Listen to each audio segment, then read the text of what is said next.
Dude, this place is huge. And these diamond flyer things are pretty fun. Dude, hell yeah, they are. Hey, Coolerbot, you should do a kickflip. I prefer wakeboarding, bitch. Hey, Coolerbot, I've been meaning to ask you, why don't you talk like other robots?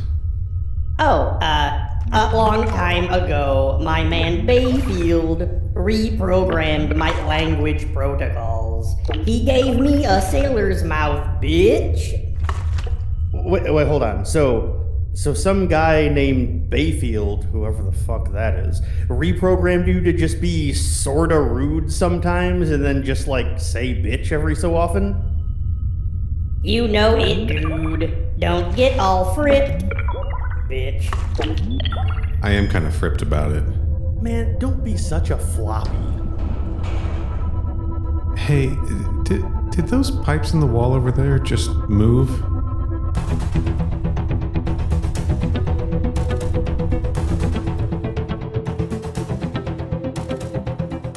Welcome to Crew Expendable. I am 5 soldiers, one of them a woman, Hallstrom. And I am Junebug Rohrbacher.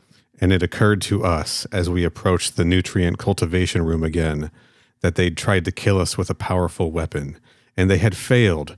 Surely we are now protected by the hand of destiny. Now we pass slowly, carefully, through the door of the Alien franchise. Your best one yet. I think a little, playing with the format a little bit.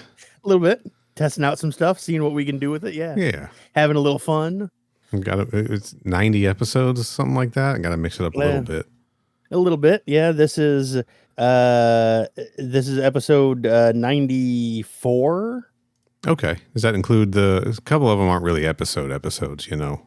Yeah, well, it's episode number 94, so it's probably like episode number like 90 or 91, give or take. Something like that. And we are here talking John Shirley's 2007, I'll say it, masterpiece, Aliens Steel Egg, Part 2.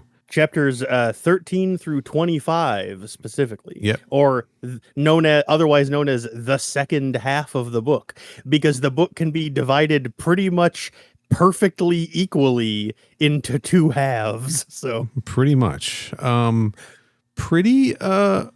This back half pretty loaded though. That tends to happen, right?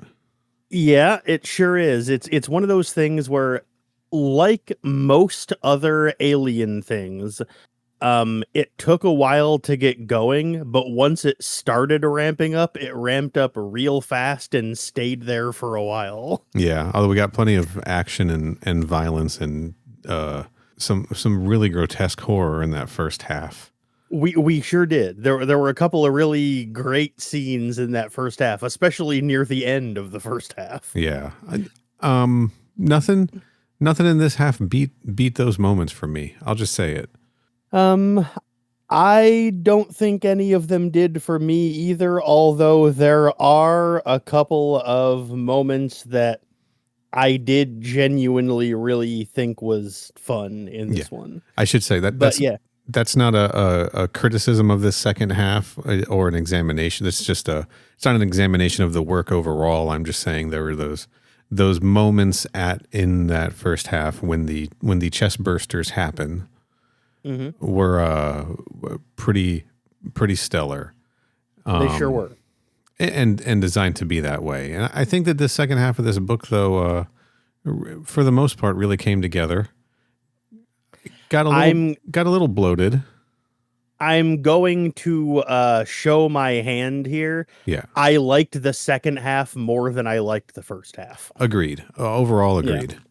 And yeah, because like, you know, as we were discussing in the previous episode, in the first half episode, it's like it's mostly just a bunch of stuff, and then like right near the end of when we started reading was when like the xenomorphs showed up and the alien stuff started happening. Yeah. And so since that had started happening right before the section of the book we read for this episode, it's pretty much just all alien stuff the entire time. So I suppose in retrospect, of course I'd like this half better, duh. But yeah. And we're comparing the same book to itself, right? So Yeah, we're comparing setup to payoff. Which one do you like better? You know? yeah, we had a recent comment on the YouTube page. I think for our Sea of Sorrows episodes. All right. That was the I get them mixed up. River of Pain is the prequel to Aliens. So Sea of Sorrows is the one that's post resurrection. Right. So Sea of Sorrows. I'm 90% sure that's the one I was looking at. Where the comment was saying the person who commented was saying it's hard for me to tell if you guys liked this book or not. and I replied that we liked it because I remember us all generally liking it. That's one we read with Bob too. So I don't want to speak because it was a resurrection story. Yeah. So yeah. So I think I'm gonna just lead off this episode by saying, overall, I liked this book. Overall, I also liked this book. It's weird as hell. Mm-hmm. A lot of choices in it that I don't necessarily like, but it has a lot of problems describing things. Like I don't think the technology or the aliens were described very well, and this book definitely needed another editing pass. Sure. But like overall, I also thought this book was pretty good. Some very 2007 choices in this novel, right? Indeed. But it was a very fun read, and I would recommend this as a not too. It doesn't get too philosophical with things, right? Mm-hmm. It's pretty much just a straightforward story about people getting attacked by aliens. They don't really go into a lot of detail about like metaphor or anything. It's just kind of, hey, they're getting attacked by xenomorphs. Check this shit out. Yeah, there's I think some attempts, but it's just a violent sci-fi alien book. Mm-hmm. I mean, in the broad sense of things, not an alien franchise book. It's a violent sci-fi alien encounters book with some weird shit in it. Yeah, that's true. I would agree that the technology descriptions and things like that don't work all that well. But I think that, when you're trying to design alien architecture that is so foreign and alien, so to speak, it's going to be hard to communicate that in words, right? If you're able to understand it, then it's not alien enough, yeah. And it didn't really stop me from enjoying the story overall, right? Anytime I got to some part that I where he was trying to describe something and I just couldn't picture it in my head, I just kind of skimmed the sentences until he stopped describing it and then just started reading again. So it's fine. It didn't ultimately matter. It didn't get in the way of the enjoyment of the book. And it probably worked for some people who read this thing. They probably could picture the interior of the steel egg perfectly. Some people probably have a photographic version of the GIFs in their head. I still have no idea what they fucking look like. Like they give us a description of what a GIF looks like 2 separate times in this book. Yes. And I still have no idea what it looks like. Same. And dude, they use the word striations so many times in this book. When I try to picture the GIFs, for some reason I just picture a squishy pink version of Bender from Futurama, because they're like a barrel chest and tubular legs that don't have ankles and just turn into feet, and I think a cylindrical head.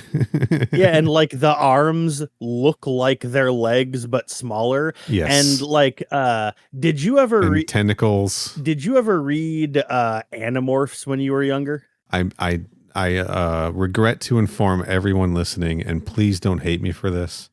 I didn't read Animorphs, and unfortunately, I definitely picked on at least one kid who was reading Animorphs. I was an asshole in 5th grade, and I'm sorry, everybody. All right, well, I definitely read the shit out of some Animorphs, a whole lot, and I don't own the entire book series, but at one point I did. And there is an alien species in that book called the Taxxons, Taxxon, by the way. And they're basically gigantic, centipede worm leech guys that are bigger than humans. And they crawl around on big spider legs, and they have big leech mouths and stuff. Okay. And the reason I'm bringing this up is because they are described in the book as having a gigantic series of like several rings of nodules around the outside of their head that the humans eventually figure out are eyes. Okay. And the gifts have the exact same thing going around, except their eyes are diamond shaped. Yes. But yeah, they have like multiple rings around their head, just like Taxons. That's how they're like where their eyes are and how they see. And that's like the one thing that stuck in my head that I was like, okay, I can picture that. But like the rest of their body, like I said in the previous episode, I just picture them as looking like a thinner Mr. Blobby. That's pretty much how I see them. Yeah, that's what they're even described as pink with dotted skin. So that's what you said last time, Mr. Blobby. I had no idea who that was, and then I had nightmares about it. Look, I just want to say real quick, I admitted here that I skipped Animorphs and I picked on some kid, maybe a couple of kids reading Animorphs when that was the thing. I'm the one who missed out, right? Because everyone loved Animorphs and I was like trying to be too cool for school with that shit. That's a failing on my part. And I was a jerk and I feel bad about it. And I see, Instagram reels and TikToks, there's all these like nostalgic TikToks that come up where kids are like, people our age are like, remember Nintendo 64 and remember, I just want to go back to Animorphs and that kind of stuff. And I'm like, I can't even relate to this, man. Well, I will say, when I was like, maybe I should read some Animorphs as an adult. When some of the books are better than others, I'll admit. Okay. But there were 54 of them, and not all of them are good. But I will admit the ending of it really, really pissed me off when I was younger. Okay. Like how the ending of the final book like wraps up, just like basically the entire final book in general really pissed me off, and I hated it when I was younger. Sure. Because K.A. Applegate was trying to capital S say something with the final book in the series, and I was too young to understand like the realities of what war means. So I was reading this book and I was going, this stuff stinks. But now that I've gotten older, I'm looking back at what happened at the final book, and I was like, yeah, man, that's like the perfect ending for the series, the only way it could have ended, and I was simply too young to understand what she was trying to tell me at the time, but now I get it. You're like, whoa, this was our generation's Slaughterhouse 5 and I totally missed it. I don't know if I'd necessarily go that far, but anyway, yeah, I was an asshole. It's my fault. If you guys out there, Animorphs, more power to you. Kids, and and anyone that wants to talk Animorphs, direct them at me, because then Neil will just make fun of you. That's what he said. No, I'm not going to make fun. No, don't make fun of anyone for what they choose to read. Don't be an asshole like I was in fucking. Neil's gonna make fun of you, so talk to me. 4th grade or whatever. No, if anything, you guys should make fun of me for not being like comfortable enough to just do whatever made me happy at the time, and have to be like self-conscious enough to take out my insecurities on the kid who's just enjoying his time reading the book about the kid turning into an eagle at recess or whatever the hell. God, what the fuck was I doing? I was hiding. Meanwhile, I was hiding the Archie Sonic comics from my friends because I didn't want them to make fun of me for reading that. I was literally about to say what you were reading was Archie instead. Something that's way less of a nerdy thing to get made fun of than Animorphs. This is what I'm saying. I was projecting. Love it. Classic. See, this is the shit that I'm hoping people come to this show to hear. Anyway. So I send all your hate mail to mother@crewexpendable.net. But yeah, like I said, the book's not very good at describing things that we don't already know what they look like. And the book definitely needed at least one more pass in the editing department. But overall, it was good and it was pretty fun, and I liked it and I had a good time with it. Yeah. Let's jump into running through the second half of this book. We're not going to do any kind of a recap because there's a whole part 1 for that. The short version is there's a ship called the Hornblower. There's a bunch of people on it. There's a xenomorph, 2 xenomorphs loose on that. There's an egg ship, an egg-shaped giant ship from an alien race that they're calling the Gifts. Which, side note, even though it's described as an egg shape, hence the name of the book, Steel Egg, every time they talk about it, I picture it as looking like the bean in Chicago. I picture it looking like the Death Egg from Archie's Sonic the Hedgehog. Hell yeah. All right, so that we got a Steel Egg. Yeah, we got a steel egg. There's a xenomorph loose on there, and there's a bunch of eggs in there too, right? That's where these came from. There's a shitty scientist named Eli Reynolds who has sabotaged the Hornblower and is now on, or is heading to, or is he on it? I don't remember. On the steel egg, he's going there anyway. He's either he's either on the way of going there or has just gotten there, and he's betraying them because he's working for the CANC, which stands for, if I recall, the Chinese Asian Nation Cooperative. Chinese/Asian Nation Cooperative. And then, so he basically works for the Chinese Reds, pretty much, is the implication. And then our guy, we've got our Captain Corrigan, we've got Ashley Norton, the science officer who he wants to have sex with. And they make that extremely clear multiple times in both halves of the book. There's a guy named Nate. Yeah. There's a Buxton.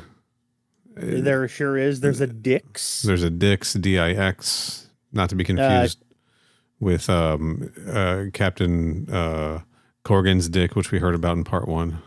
We sure did. Let's see. There's a Chang. There's a Hess. An O'Neill. You already mentioned Nate. Yeah. There's a Daria, who I can't remember what her last name is. It's all right. Yeah, I mean, she's referred to mainly as Daria. Like, all of the women in the crew are referred to by their first names. All the men are referred to by their last names. So, yep. He loves to point out specifically when there's a woman versus a bunch of men. Oh, except for Nate. Nate is always referred to as Nate, not Eusebius or whatever his last name is. Right. Because he and Corrigan are on like a first name basis, even though Corrigan is always Corrigan. Yeah, because they're best friends, as we find out in this half of. Yeah, BFFs. See, in the first book, they mentioned multiple times about how they knew each other and were friends. In the second half, we find out they were best friends, and I was like, best buddies sitting around trading Animorph stickers. That's correct, yes. Anyway, so there's xenomorphs on the Hornblower with the soldiers. There's xenomorphs on the Steel Egg, which Eli Reynolds either is or isn't on yet, but he's going to be there in just like 5 minutes. Relax, guys. There's a CANC ship on the way to try to claim the Steel Egg. Reynolds is working with them. The crew doesn't know it yet, but they're also going to find out very shortly. You guys know the drill. Listen to part 1. Also, I'm looking through my notes, and Reynolds arrives on the egg in chapter 14. So he's setting up and arranging to go there when chapter 13 starts. Okay, done. All right. So he's about to get there. He's about to leave.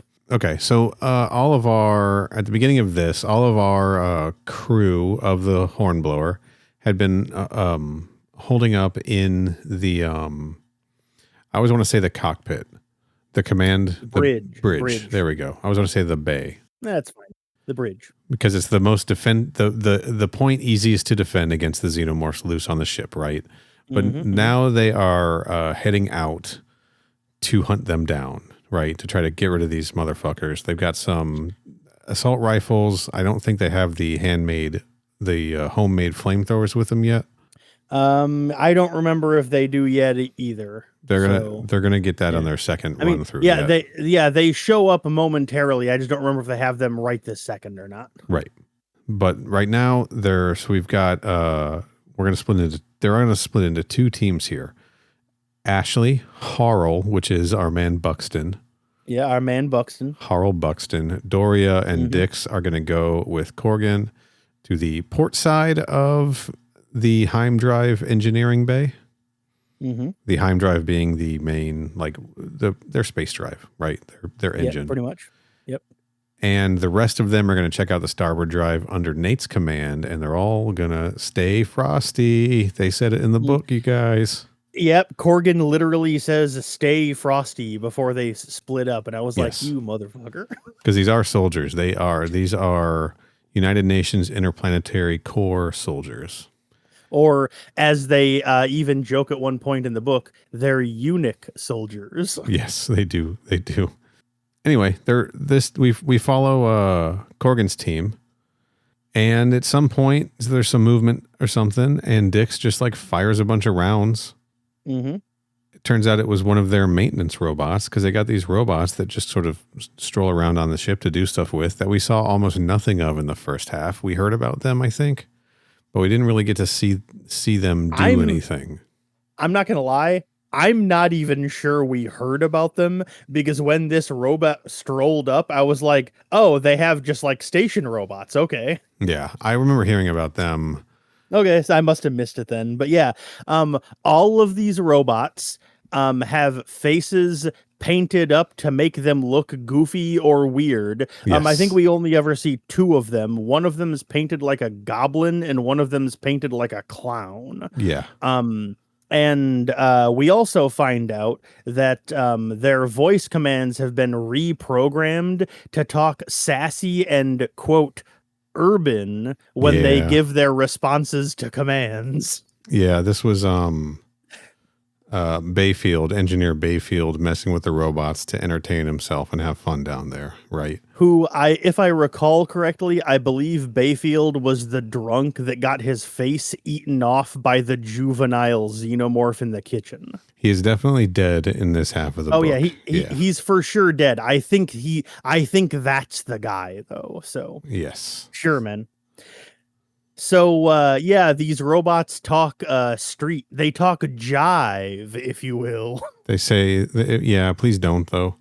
They say things like "I'm your bitch" and "I'm all yours, girlfriend," but with an accent. Yeah, with an accent, yes. And they say that like when you give them a command, they'll be like, "Of course, because I'm your bitch," and then they go off and do it. Yep. And their code names. The two we meet in this story are MR7, Maintenance Robot 7, and MR4, Maintenance Robot 4. Right now we're dealing with MR7, who had his arm blown off by Dix by accident. And this voice work that they do is very let's say, quote, funny. Mm-hmm. Yeah. It's intended to be a joke. So hilarious. I'll put it that way. Hilarious. I don't know. I'm not saying it's funny. I'm saying it's a joke. It's funny in the way that American Pie presents The Naked Mile is supposed to be funny. Fair enough. Yeah. Perfect comparison. All right. Classic movie everyone has seen. I also find it very funny in this section of the book. My first major note that I wrote, other than he said the line after he said "stay frosty," is that it's really funny to me how the writer John Shirley, is that his name? Yeah. How he very clearly came up with the idea of robots talking sassy, when the robot actually started talking sassy, because the robot had a line earlier on, a couple of paragraphs earlier, and it didn't talk like that. Yeah, it was just like proceeding, but it had a voice modeled after someone's aunt, or sounded like someone's aunt or something. And then later on, a couple of paragraphs later, he's like, I'm going to make these robots talk street. It's going to be really funny. And he never went back to change the lines of dialogue he already gave the robot earlier. Yeah, well, he would have had to rewrite their first interaction, and that's a lot of work, guys. Anyway, again, like I mentioned, or like I was hinting at earlier, further proof that this book needed another pass in an editing bay. I agree, but hey, writing books is hard. That's true. Anyway, Dix gets killed by a xenomorph. Yes, I like this. I like that once they have the maintenance robot, though they walk with the maintenance robot in front of themselves as like an extra shield, right? Mm-hmm. And they get into the I guess where the Heim drive is, or somewhere close, and they're just in a room with a whole bunch of like dark like pipes and metal chassis all over the place and everything, or like dark pipes and everything everywhere. And Corgan like notices like a set of dark straighted pipes and a metal chassis wrapped around the top of the third set of generators. They're in the generator room, and he's like, "Wait a minute, that piece of equipment isn't on the other generators." And then it opens up and moves and attacks them, and then it's specifically described as using its long head like a hammer and crushes Dix's skull. Classic xenomorph move, though, of just like blending in with the ship's, the mechanics and the mechanical environment inside the ship. Though I like how much this book leans into that idea. Yeah, it sure does it a lot. Yeah, that's true. I think that's something that gets lost in the franchise. And I know like they, Romulus held on to that too, but I think that's something that, like Prometheus and Covenant forgot all about, for instance. Mm-hmm. But this is an aspect of the xenomorph I like. I'll just say it here now. We're going to get to it later on. I forget. I think it's Reynolds when he's postulating on these organisms, and he postulates that they've been existing in space and they've been evolving on spacecraft, like rats or something, evolving to survive in spacecraft. And I just think that is such a cool idea that I know has been around in the franchise as a concept with the xenomorph and why they look the way they do for a long time. I just like when that gets focused on, because it's such a cooler idea than David mixed them together with the science kit on an engineer planet. Right. Anyway. Continuing on. Yeah, like I said, this pipe opens up and it's actually a xenomorph, and then it pins Dix down and uses its head as a big hammer and smashes his skull open. And I believe they fire at it, but it manages to get away. Yes. And then right after that, they realize that Reynolds isn't around, and this is when they yell at him over the intercom, and then he shows up to talk to them and then turns around and suddenly leaves. Right. And when he leaves, he's going to one of the landers to fly over to the steel egg. Yeah. We the xenomorph also destroyed MR7. Mm-hmm. And we also find out that the other team, Nate's team, was also attacked by the other xenomorph. Mm-hmm. I do like this, man. The alien slammed its head down like a hammer on a nail. Yeah. What a good line.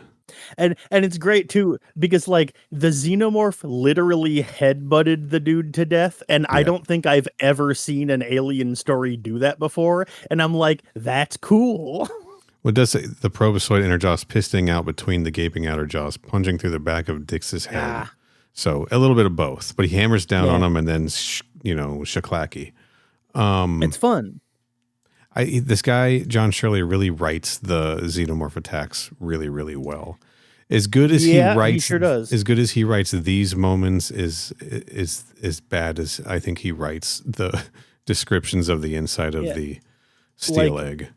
The fight scenes, I can picture them very easily in my head. They're described very well. I can also picture, and maybe just because we've seen it so much, like the inside of like what the horn blower looks like. We've seen the inside of the Nostromo, the Sulaco, all of the ships in the movies. So we can picture that stuff well. He doesn't have to spend a long time establishing that. It's just the steel egg descriptions where I start to zone out. Anyway. Yeah, next up, the group discovers that Reynolds has turned all of the outer cameras off, which is a problem because there's a CANC ship on its way to them, and without those cameras, they will not be able to see them when they arrive. And there is another very funny editing mistake here, where I forgot the main character's name, Corgan, sends Buxton, Chang, and Doria off to go repair the cameras that Reynolds turns off. Yes. And then after he leaves, and he sends them away with one of the flamethrowers. After he leaves, he's talking to either Neil or either Nate or O'Neill. I don't remember which one. Yeah. And and he mentions, he's like, "Oh, we got to post someone up on sentry duty." And Corgan goes, "Yeah, I've got Chang out there on sentry duty." Bro, Chang just got sent away with a flamethrower. Chang's on his way to die.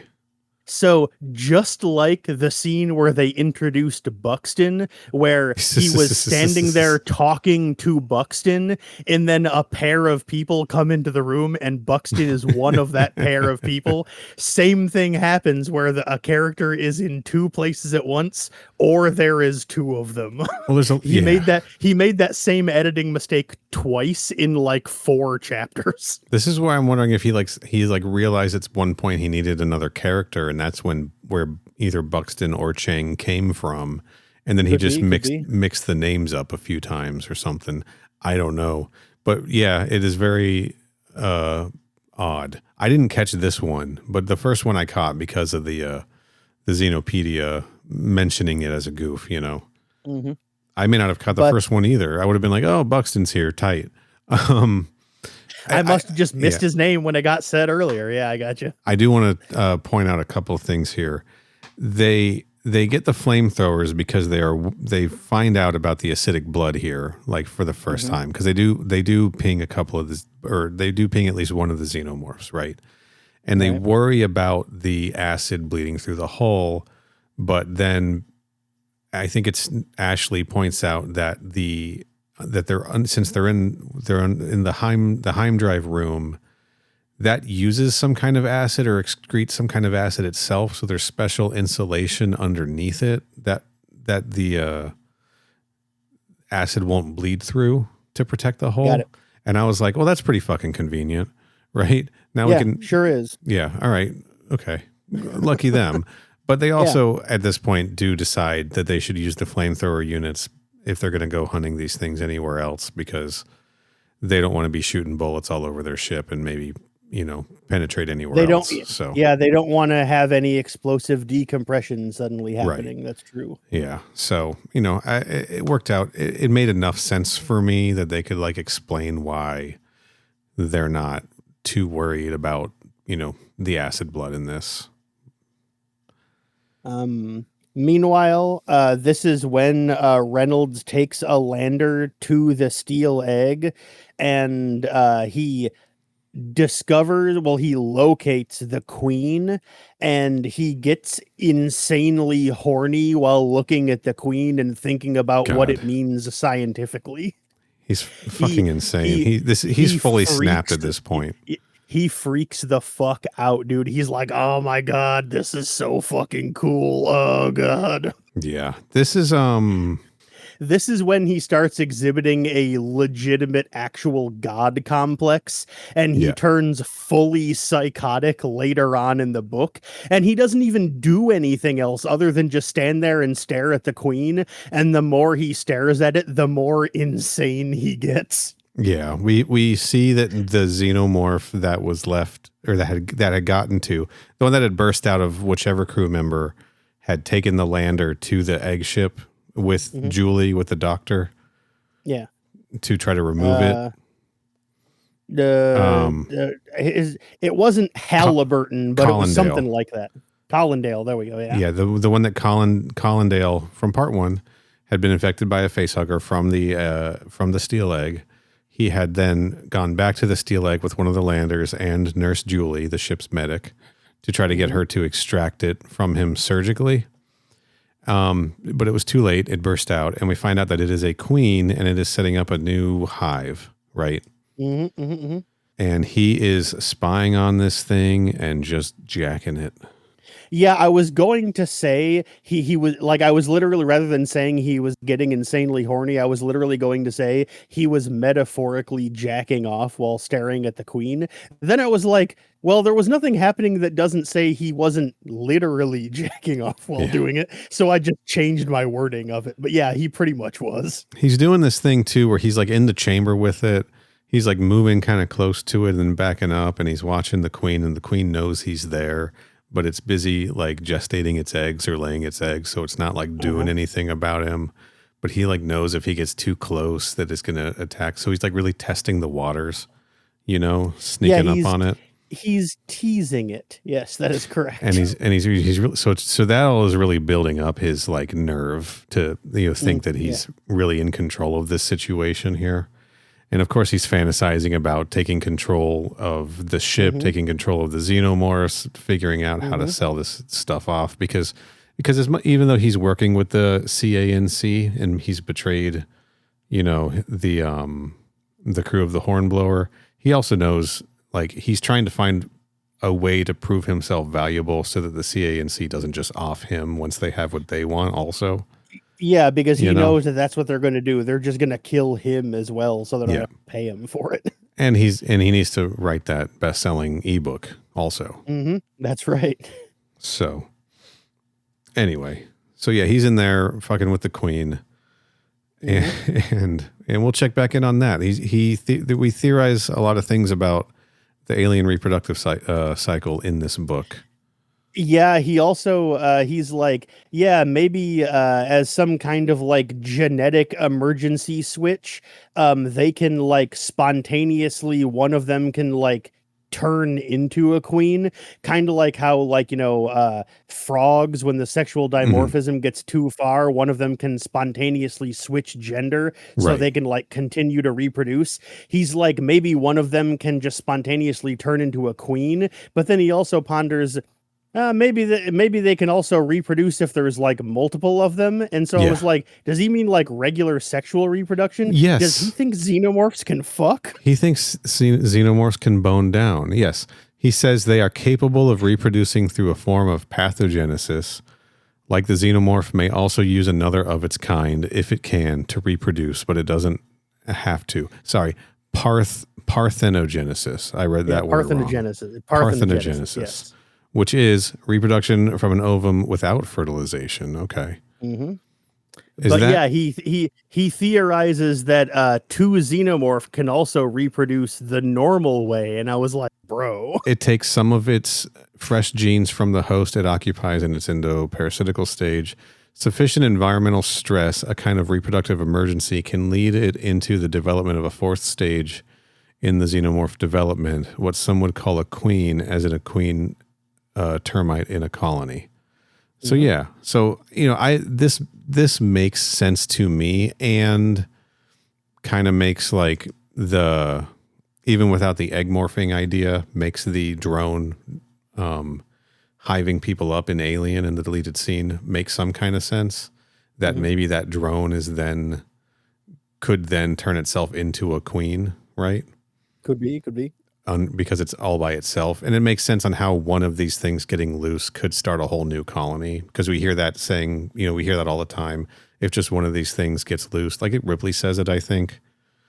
They even say that in this book later. Yeah, well, but this book also is establishing this idea. Like it's written in this book that one of these things could turn into a queen and start a new colony in an emergency. It's an interesting idea, and it would have saved the engineer. It would have saved the Davids a lot of time in Aliens versus Avengers if they knew that, because they wouldn't have had to put impregnated hosts plus ovomorphs, plus royal facehuggers into their little pods on those seed worlds.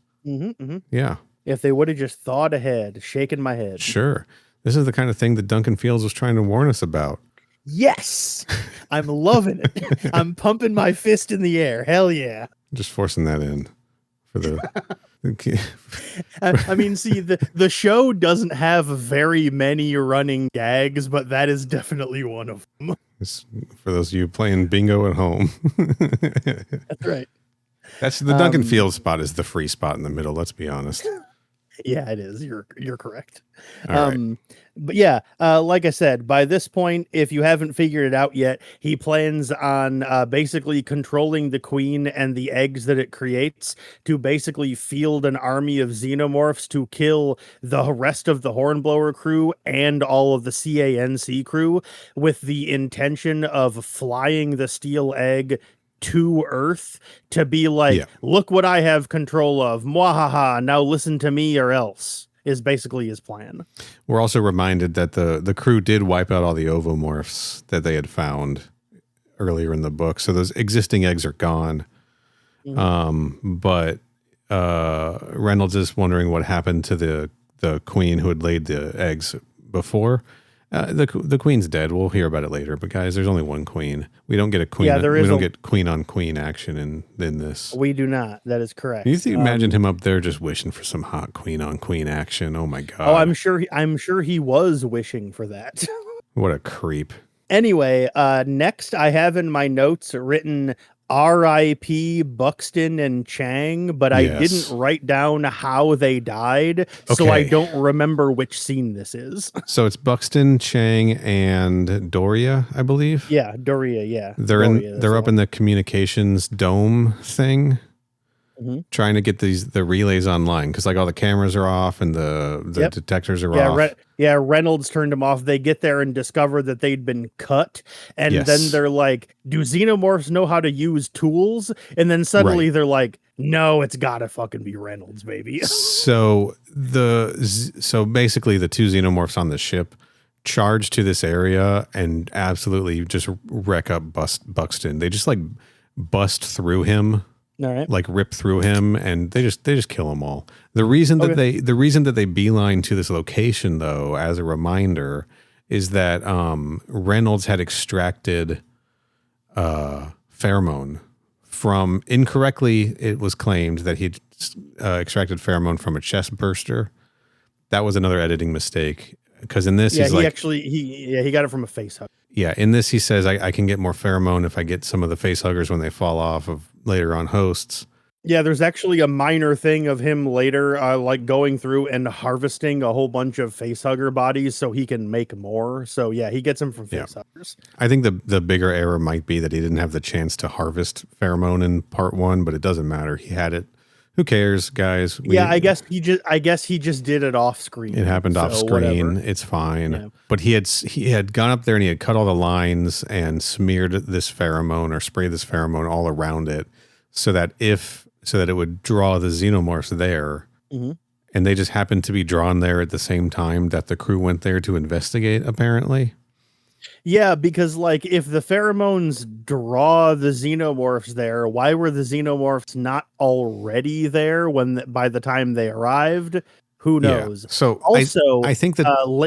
Go ahead. Well, let me hit this first. I think the way it works is he had smeared that pheromone and then gone immediately down to meet up with the team that was fighting the xenomorphs, who then attacked some people and then left without killing everybody.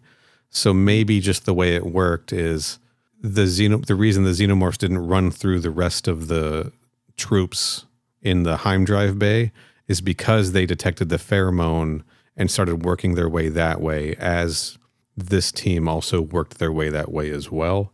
It doesn't fully add up, but if you... I guess that means the team got there before the xenomorphs did, because the xenomorphs don't show up until after the humans are already there. Yeah, they were probably like, there's something over there, let's check it out, but let's, be creepy xenomorphs about it and sneak up on it, right? Also, the pheromone is described as attracting xenomorphs to the location it's dropped, but later on in the book, they say that, or they imply that it also puts them in some kind of berserk or frenzy state. Yeah, so maybe they were, which earlier on it did not do that. I want to point out. Yeah, well, whatever. But yeah, anyway, Buxton and Chang both get killed by xenomorphs. The alien blotted everything else from Buxton vision, striking him like a speeding freight train, hitting him full in the face with his blunt battering ram-like head, so that his nose exploded.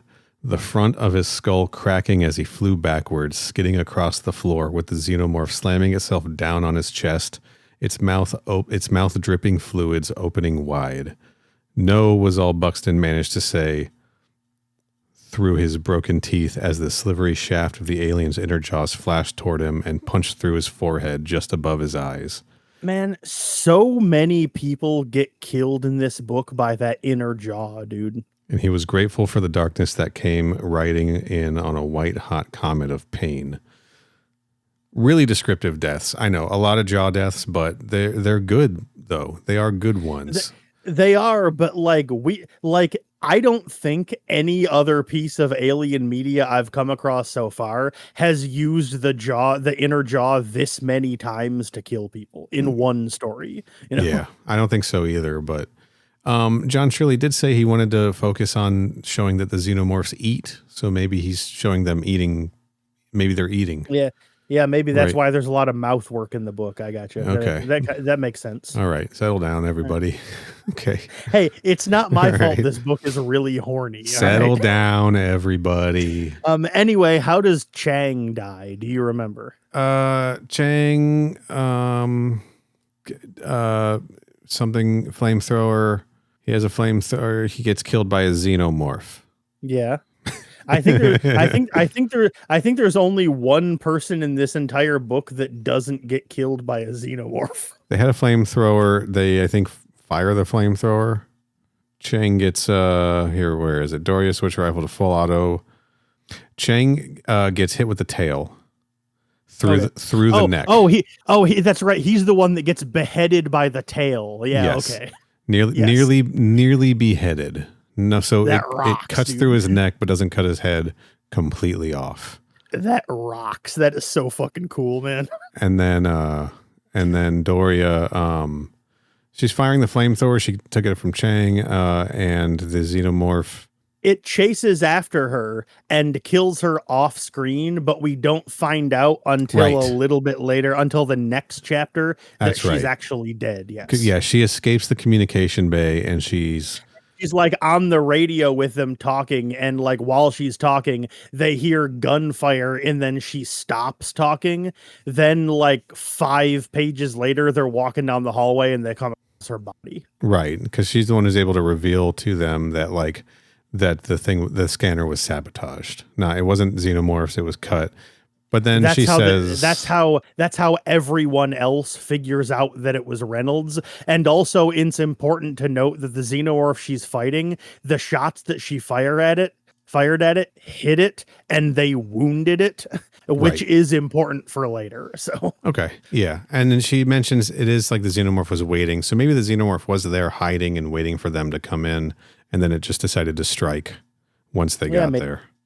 Anyway, everyone runs, like the 2 teams, all the other soldiers, Corrigan and Nate and Hess and Ashley and whoever else, and Frank and Steve and they run down a hallway Vegeta. Towards where Doria was. They run down a hallway where Doria was, and then the power goes out. And then while the power goes out, he notices something next to his foot, and it's like he reached down to feel what it is, and by feeling it, he could tell that it was a woman's body. And I was like, oh, he grabbed the boobs. Okay, got it. Yeah. They don't say that. They were just like, he could tell by touching it was a woman's body. And then he's like, oh no, it's Doria. And the lights come back on, and turns out that, it's Doria, and she's dead now. Yeah. So R.I.P. her. Anyway, this is also where MR4 shows up. That's right. MR4B coming, bitch. Well, actually, sorry. The one that attacked Doria actually shows up, but they fight it off and it scampers away without killing anyone. And then MR4 shows up. Gotcha. And this is also where I think it's Nate gets mad and overrides its vocal commands to go back to its default settings. And I was like, oh, thank God. I think he worked that in because he's like, I need like another half page. So I'm going to work in a half page. I'll make the robot's responses longer. They'll have to comment on why they're responding this way. And then they'll override the vocal commands the language parameters, and then that'll give me a half page, and then the publisher will get off my back because I will have reached my quota. It could be. I don't know. I don't know how publishing works. But yeah, they find the robot, and then after finding Doria's body, the whole reason they ran down there was to rescue Doria, but then turns out she's dead. So they're like, well, there's a xenomorph scampering around, and so we need to go back to the bridge because, as Neil said earlier, it's the best, most defensible part of the ship. So they go back there, and then while they're there, we have like a romance side quest scene. Sorry, I got to interrupt you because when the power is out and they're trying to get the maintenance robot to like turn on to charge up the emergency power or whatever, this is when they reset the language, the speech patterns. The robot says, I'm not gonna read this in any sort of implied accent. I'm charging this shit all up in here, the robot said in a falsetto. Bayfield imitating an old lady with outdated ghetto speech patterns. Emergency batteries were piss poor, not holding charge for shit. Standard lighting damage due to being all fucked up some fucking way. Tell me, listeners, are you laughing yet? Corgan sighed, no longer regretting having to incinerate Bayfield's body. So Corgan was like, I'm glad this man is dead now. Because I would be killing him myself. All right. Yeah, guys, all you listeners out there, did you think that was as hilarious as John Shirley did? How does that work? Writing 2007, baby. Writing problematic stuff into your story just to make your protagonist react to it, consciously knowing it's problematic. Yeah, it happens. And like the main character is like, this fucking sucks and it's stupid and I hate it. Why are we doing this? And then the author is like, actually, that's a good point. And then he has the robot stop doing that. After playing it as quote unquote comedy several times. I don't know. Sorry, I kept describing it as quote urban earlier, but it was ghetto, not urban. Yeah. I apologize. I got the word wrong. John Shirley's words, not ours, everybody. That's right. So send your complaints to John Shirley at crewexpendable.net. We got him. He's all.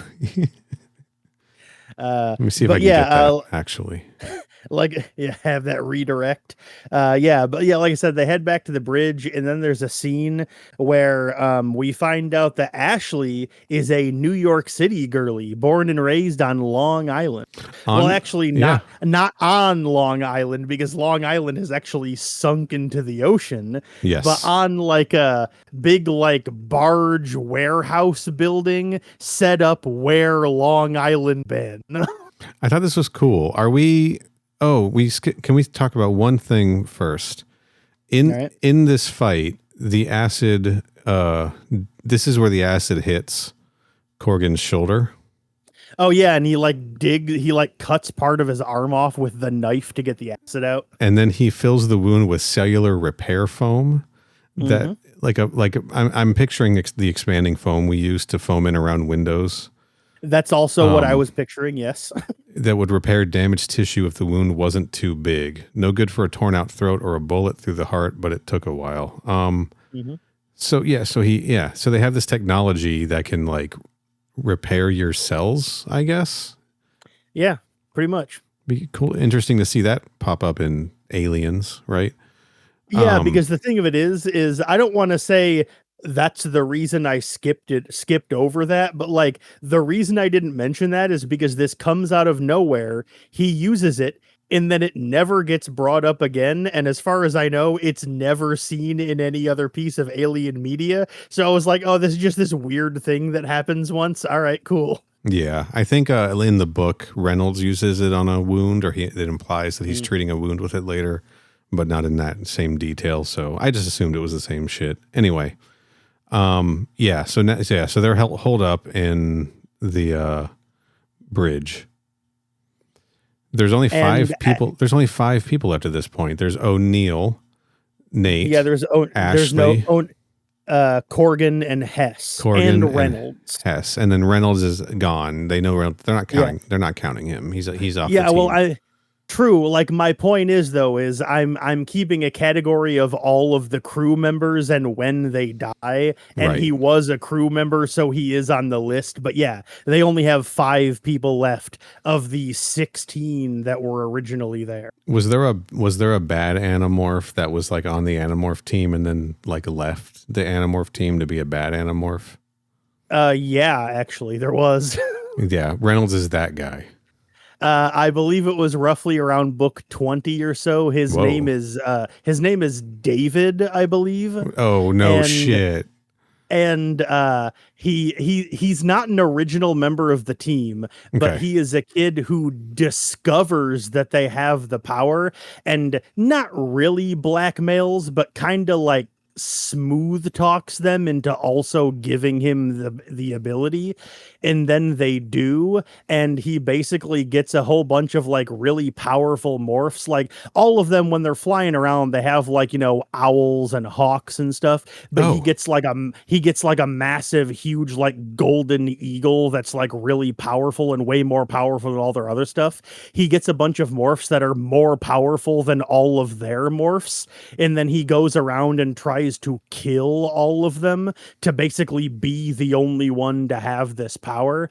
And they don't kill him, but they solve the problem by trapping him in rat morph. I've heard. And then I have heard this. Okay. And then dropping him on an island full of rats, so he's just stuck there forever.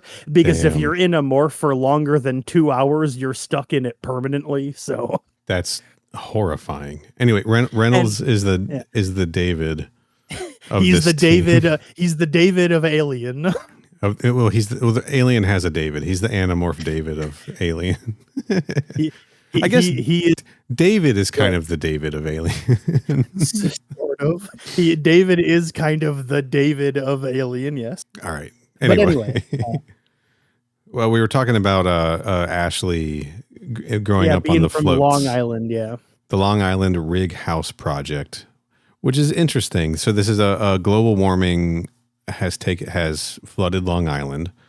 Mm-hmm. So they've built these housing rigs where Long Island used to be, where they took oil rigs or something, the bases of oil rigs, they floated them, and they connect 87 of them, barged in dirt. You know, they built basically an artificial island out of oil rig bases, barged in dirt, planted trees, built condos and everything, and made it pretty stable. And that's where she grew up. Kind of an interesting idea. I wonder why they did that instead of just, I mean, people have built artificial islands other ways in real life. Yeah. I mean, they guess- could have just made a regular island. Unless this is some, you know, there's a lot of talk in this about how the company has been growing in power and basically becoming like a political power at this time in the series, because this takes place prior to Alien, right? Mm-hmm. And so this is like when the company is on the rise. Is this like, this feels like a commentary on like this housing project using oil rig basis. Maybe this was privatized, like a privatized project, right? A government Would be. subsidized, I mean, but privatized yeah. project. And this is how, They never specifically say that, but that is a good inference to make. you yeah, know? like, hey, we'll sell you all of these things so that you can start this project, you know, and We also- juicy government contract and everything, right? We also find out that Corgan is from Olympia, Washington. And we learned that Corgan is divorced, right? Yep. His ex-wife, June, they got divorced because she cheated on him with some guy named Tom because she was tired of how long he was away on tour for. Yeah, how long he was away at war and in the military. And we find out that Ashley's husband was a drunk and was absent and died, fell off the pontoons, fell off the rigs and died, right? Her dad, not her Yeah, husband. her dad. Did I say her husband? Yes. Her dad was a drunk and died. Hey, male science fiction authors, hey, male authors in general. when you're writing your love story between your gruff male protagonist and your female protagonist, maybe the story shouldn't always be that the man was so dedicated to his job that he's the victim because his wife slept with his best friend, and the woman has father issues and her dad was a drunk. This just feels so fucking like we've seen this, 1,000 times. Mm-hmm. We sure have. There's nothing unique or interesting about this at all. I hated it. It was stupid. On one hand, I understand it in the sense of it does happen a lot. But on the other hand, I was like, since it does happen a lot and these are fake characters and they can have any quality you want them to have, why not give them a unique quality? But I suppose. This is kind of what I'm saying. This is the only characterization outside of their jobs on this ship that we get. This is the only peek into their history for either of them that we get. This is it. And it could have been just anything else, right? It could have been anything. And they were like, hey, remember that story you've already heard like 100 times? Here it is 101st time. Here it is again. Also, I don't know if it's necessarily here, but somewhere right around the book, at this point in the book, I think it might actually be here now that I think about it. Corgan falls asleep and has a dream about him and Ashley swimming naked in the ocean while his ex-wife stands there angrily staring at them from the shore. Yes, that is here. Yep. And I'm only pointing that out to point out how many times in this book the narration is like, we're going to invent some vaguely sexual scenario and then involve Ashley in it. It's a horny book. Yeah, there's a point later on where she gets tied up by tentacles. God, I know. And like at that point in the book, I was like, oh yeah, I should probably go back in my notes and write down about the dream, because that's just another horny moment in this book that I need to document. I shouldn't be surprised, right? We shouldn't be surprised. We shouldn't. But I'm constantly finding myself surprised because I never felt like, with all as much as like the xenomorph itself and the reproductive cycle of the xenomorph is seen to be, I mean, it's designed to be sexually gross, right? Mm-hmm. And it's designed to invoke feelings of rape and everything. Mm-hmm. I've never seen this. Like, I'm surprised to see how much horniness is being shoved into this franchise. And shoved that's me putting that in there. I'm sure other people have been like, what are you talking about? It's been there the whole time. You know, you've seen Alien 3, right, Neil? We just read the Alien illustrated story where they're like, hey, hey, I never slept with Ash. Did you? No, I never fucked Ash. There must be something weird going on with that guy. Like, it's been there from the onset, right? But I've never recognized it until this podcast. I've never had to face it, I guess. I was able to just not see it somehow. Outside of the intentional themes that were put there by Dan O'Bannon, Ridley Scott, and H.R. Giger, you know? Which to be fair, when they're presented in the stories, it's purposely presented to be more it's more, I don't want to say it is more, but it visually resembles, like, it's supposed to invoke more violence than sex on a visceral level. Yeah. On a thematic level, it's a metaphor for sex, but physically speaking, it's more violent than it is sexual. Right. So it's easy for those themes to not really sink in, because outside of that, like outside of like the xenomorph life cycle process, sex isn't really involved in the stories that much. And then we get a book where the main character is insanely horny. I think it's just that. I think it's because we're spending so much time in these characters' heads, right? Like, there's a part in the Alien versus Predator 2010 game where you go into like a holographic strip club or something like that. Mm-hmm. And I remember thinking like, oh, this is weird. Oh, okay. Moving on. Right. And I think there was some stuff like that in Alien Covenant Origins, an organic reference this time, not a forced one. There actually was. They do go to an alien strip club at one point. Yes. There's an alien strip club too. That's a good book. Yeah. They're straight up as they literally go to like a sex club or a strip club or something, and like they have like non-humans that are there stripping. Yes. Oh yeah, they're like, it's like extreme body modification though, right? They're like oh yeah, that's what it was. Yeah, sorry, they're not actually aliens. They're not humans. Sorry, they're modified humans. I apologize, but yes, that's what I was referring to. I don't know where I'm going with this.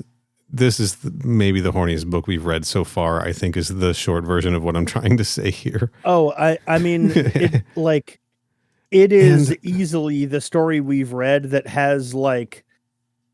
spends the most amount of time explicitly discussing like regular human sex, like by a long shot. But Corgan doesn't feel sleazy to me, if that makes sense. Yeah, I would say that he doesn't, considering that it's mainly there is one woman and he's just insanely attracted to her. Yeah. Well, he says he's in love with her. Like I mean, he hasn't yet, but yes, he is like actually legitimately in love. That's correct. Yeah. And I think my issue with it is that his affection for her is mostly described by him having a sexual attraction to her. And the most history we get about the two of these people are her having a dad who was a drunk and him having an ex-wife who cheated on him. And all of their bonding seems to be them in this crisis situation. And we don't really get any sense of why they would have any attraction to each other outside of physical attraction. And part of that is because when the book starts, he's already in love with her. Right. So we don't really get an idea or a sense of why he is, because we're just like told, oh, he's already past that line, So we never really figure out what it is about her that he likes, because he's already in love with her by the time we meet him. Yes. So. Anyway, Xenomorphs. That's right. But yeah, let's see. Like I said, we find out Ashley is from Long Island, and then O'Neill is stationed outside, and he gets stalked and killed by a xenomorph. Yeah, he's jittery as fuck. And this sucks because, I mean, he's going to die anyway, right? But Corgan was like, he kept thinking like, I got to go relieve O'Neill. I should relieve him. He's on duty. I should go relieve him. He'll be okay for another minute. And that's when he falls asleep, right? Yeah. So and that's when he has the dream that I mentioned earlier. Yeah. And O'Neill was out there like freaking out, like by himself out there basically. And like just like stuck out in the hall and like just panicking. And then, yeah, he dies. He gets killed by a xenomorph, guys. Yep. And then Nate hacks into Reynolds's personal email. His death was a little fun because he like checks with the robot, and they've got the MR4, I think, MR4. And he's like, do you detect any movement? And the robot's like, no. And he's like, if you see anything, and the robot's like, there is, and then it broke off, and the robot gets killed. And then O'Neill gets killed.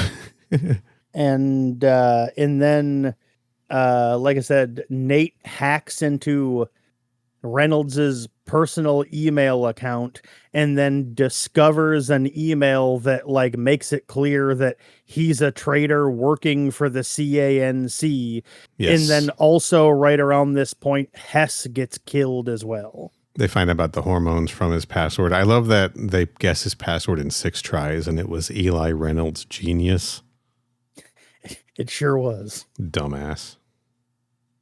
It's a funny moment, But yeah, then like I said, then right around this time, Hess also gets killed. Again, I did not write it down. Do you remember how? No. I do know that the one that killed that killed.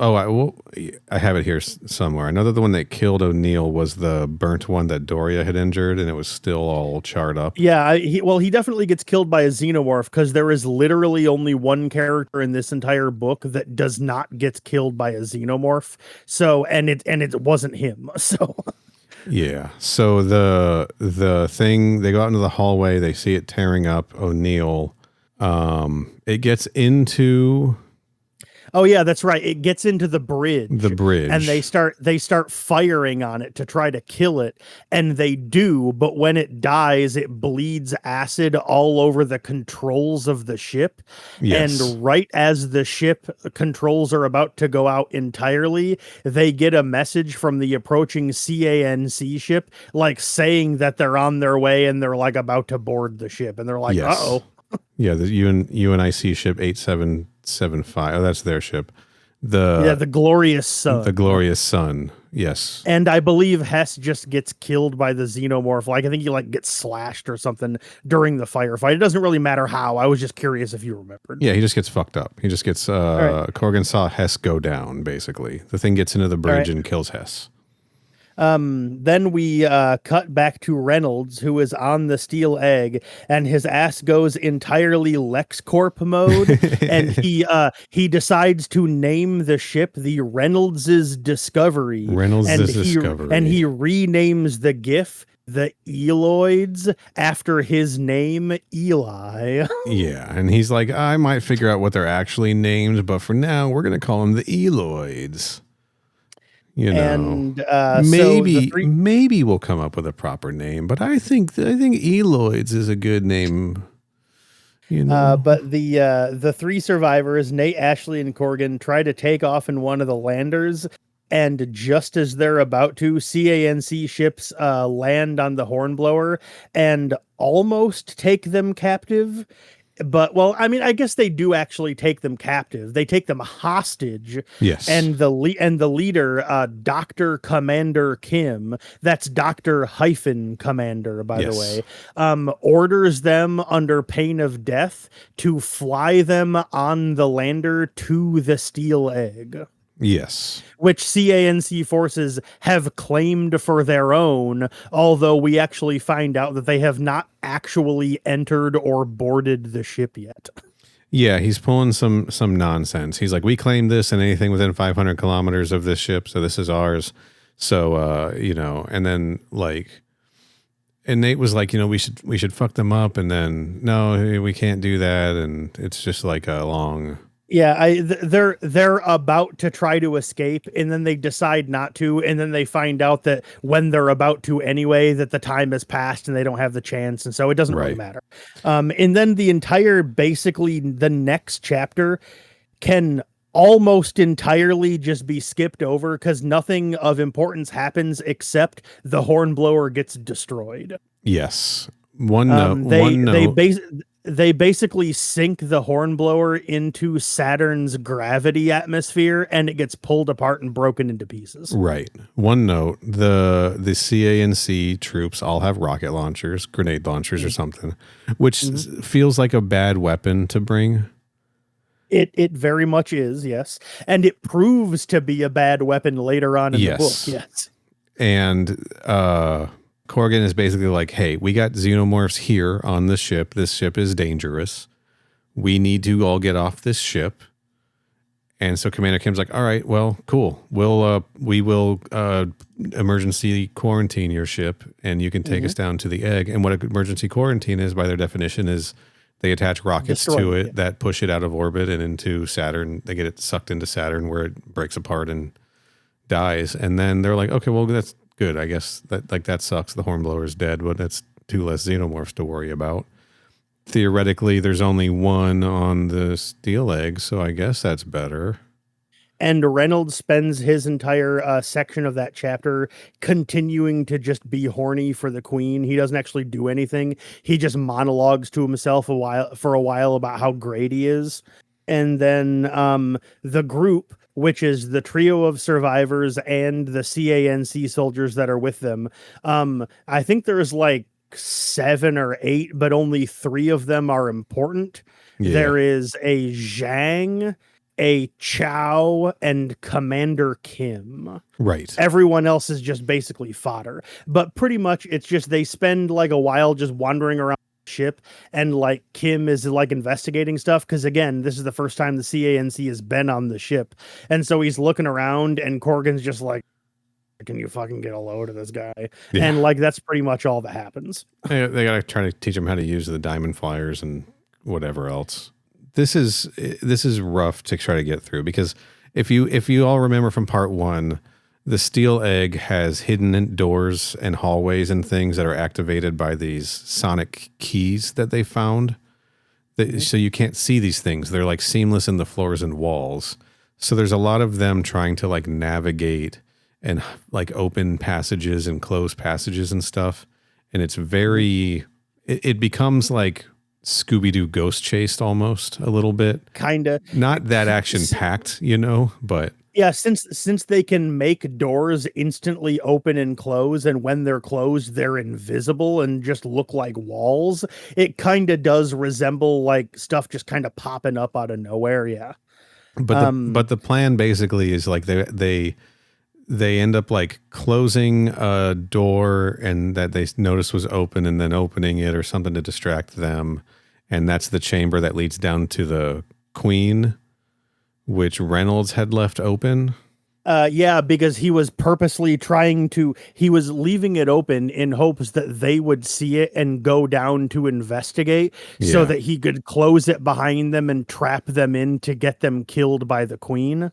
Because at this point, this is the point in the story where Reynolds fully goes over the barrel and like literally starts becoming like psychotic and megalomaniacal. And he's like literally monologue to himself because he has like a little pocket recorder that he's been recording observations in. Yeah. But after a while, he pretty much just stops using it and is literally just standing there, comic book supervillain, monologuing out loud to himself with no one around for no reason at all. He's literally just standing there talking to himself. And he is like, this is the point in the book where he finally fully goes insane. Yes. And so, yeah, his plan is to basically leave the door open, like a door. It's a tunnel that like the door leads to a tunnel that on the other side of the tunnel is where the Queen is. It's like a vertical shaft. Yeah. And that's right. Shaft is a more appropriate word than tunnel because it goes down, not sideways. But he leaves it open with the intention of them seeing it and going, I wonder what's going down there, and flying down so that he can shut it behind them. But he doesn't know that Corgan also has one of those sonic keys that can open and close the doors. So he closes the door so that no one else can see it with the purpose of suddenly opening it when Kim flies off, so that he can trap them down there, which is exactly what happens. And then in the ensuing confusion, the trio gets a hold of those rocket launcher weapons and basically takes Chow and Zhang hostage briefly until after another scuffle they manage to escape. So the nonsense is he and Nate, Corgan and Nate and Ashley all have this plan that they've somehow communicated to each other that they're going to pretend to argue and fight and fall down and do all this stuff to cover the noise of them opening and closing these things with the sonic key because it makes a noise when you hit it and stuff. It creates like a whine, And for the record, the way they're able to create this plan is because they're being held by guards that they discover don't know English, so they can just openly talk about their plan in front of these guards because the guards can't understand them and no one else is within earshot. And this is when they make a joke that UNIC sounds like eunuch and I told you we should have fought. No, we are eunuchs. No, we're not. And I don't know what the fuck they talk about. And somehow like they get to they're like, somehow the shaft opens and Kim's like, what's going on? He's like, I don't know. It just appeared there. And he's like, no, you knew about it.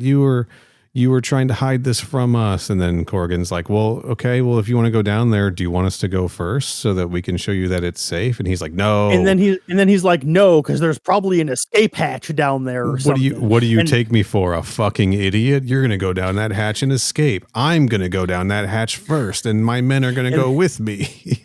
And then he goes down there and they close the door, and then there's just a whole bunch of screaming. He got Wabbit seasoned, duck seasoned into going down yes, this shaft where he and two of his men got grabbed by the queen and the face huggers. That is correct. And then Corgan and Nate get the rocket launchers and hold the other two CANC soldiers hostage briefly.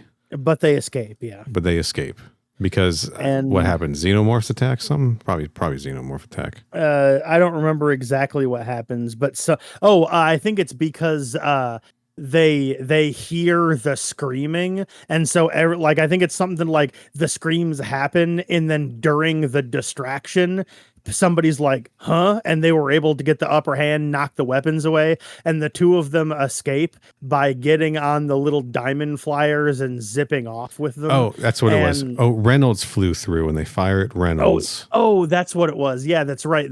They discovered that Reynolds was up there, so they started firing at them, and then in the distraction, the two CANC guys got away. That's what it was. With their own diamond flyers, and they fly to another room. And then Nate's going to fire his rocket launcher at them, and Corgan's like, no, rocket launchers are stupid weapons for us to have in this book.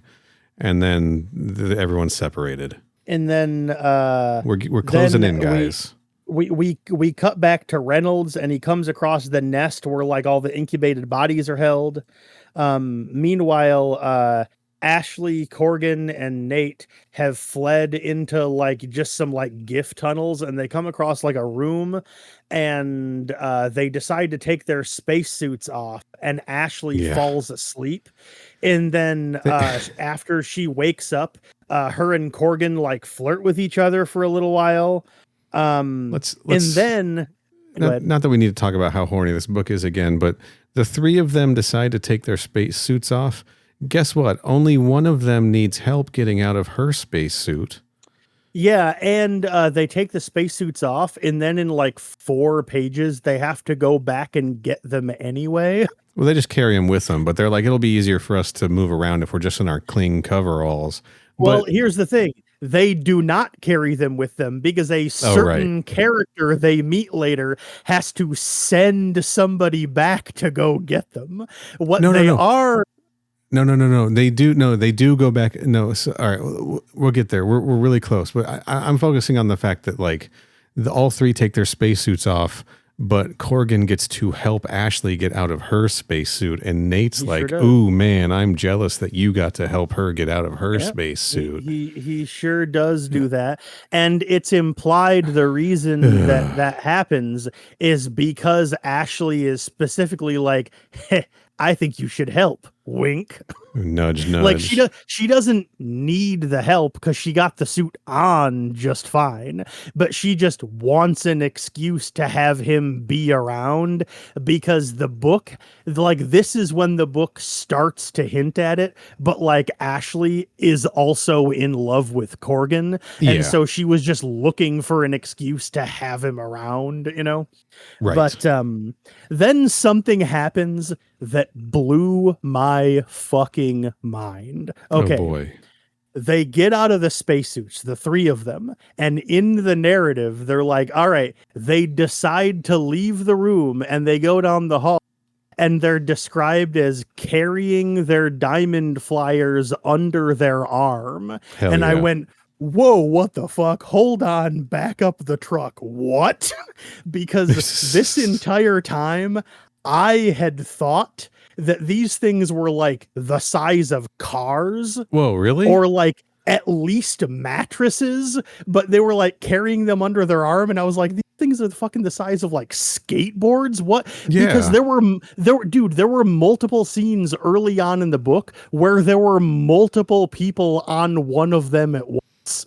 I think that they are a little too large for you to comfortably carry under your arm, but I imagine them to be kind of the size of like, I mean, they're a different shape, but the size of like a boogie board. No, dude, I pictured them as literally probably like 6-8 feet wide, something like that. I like this entire time I had been picturing them as like a big like platform, like I said, roughly the size of maybe like a mattress or like a small car in size. Because two people can definitely get on one.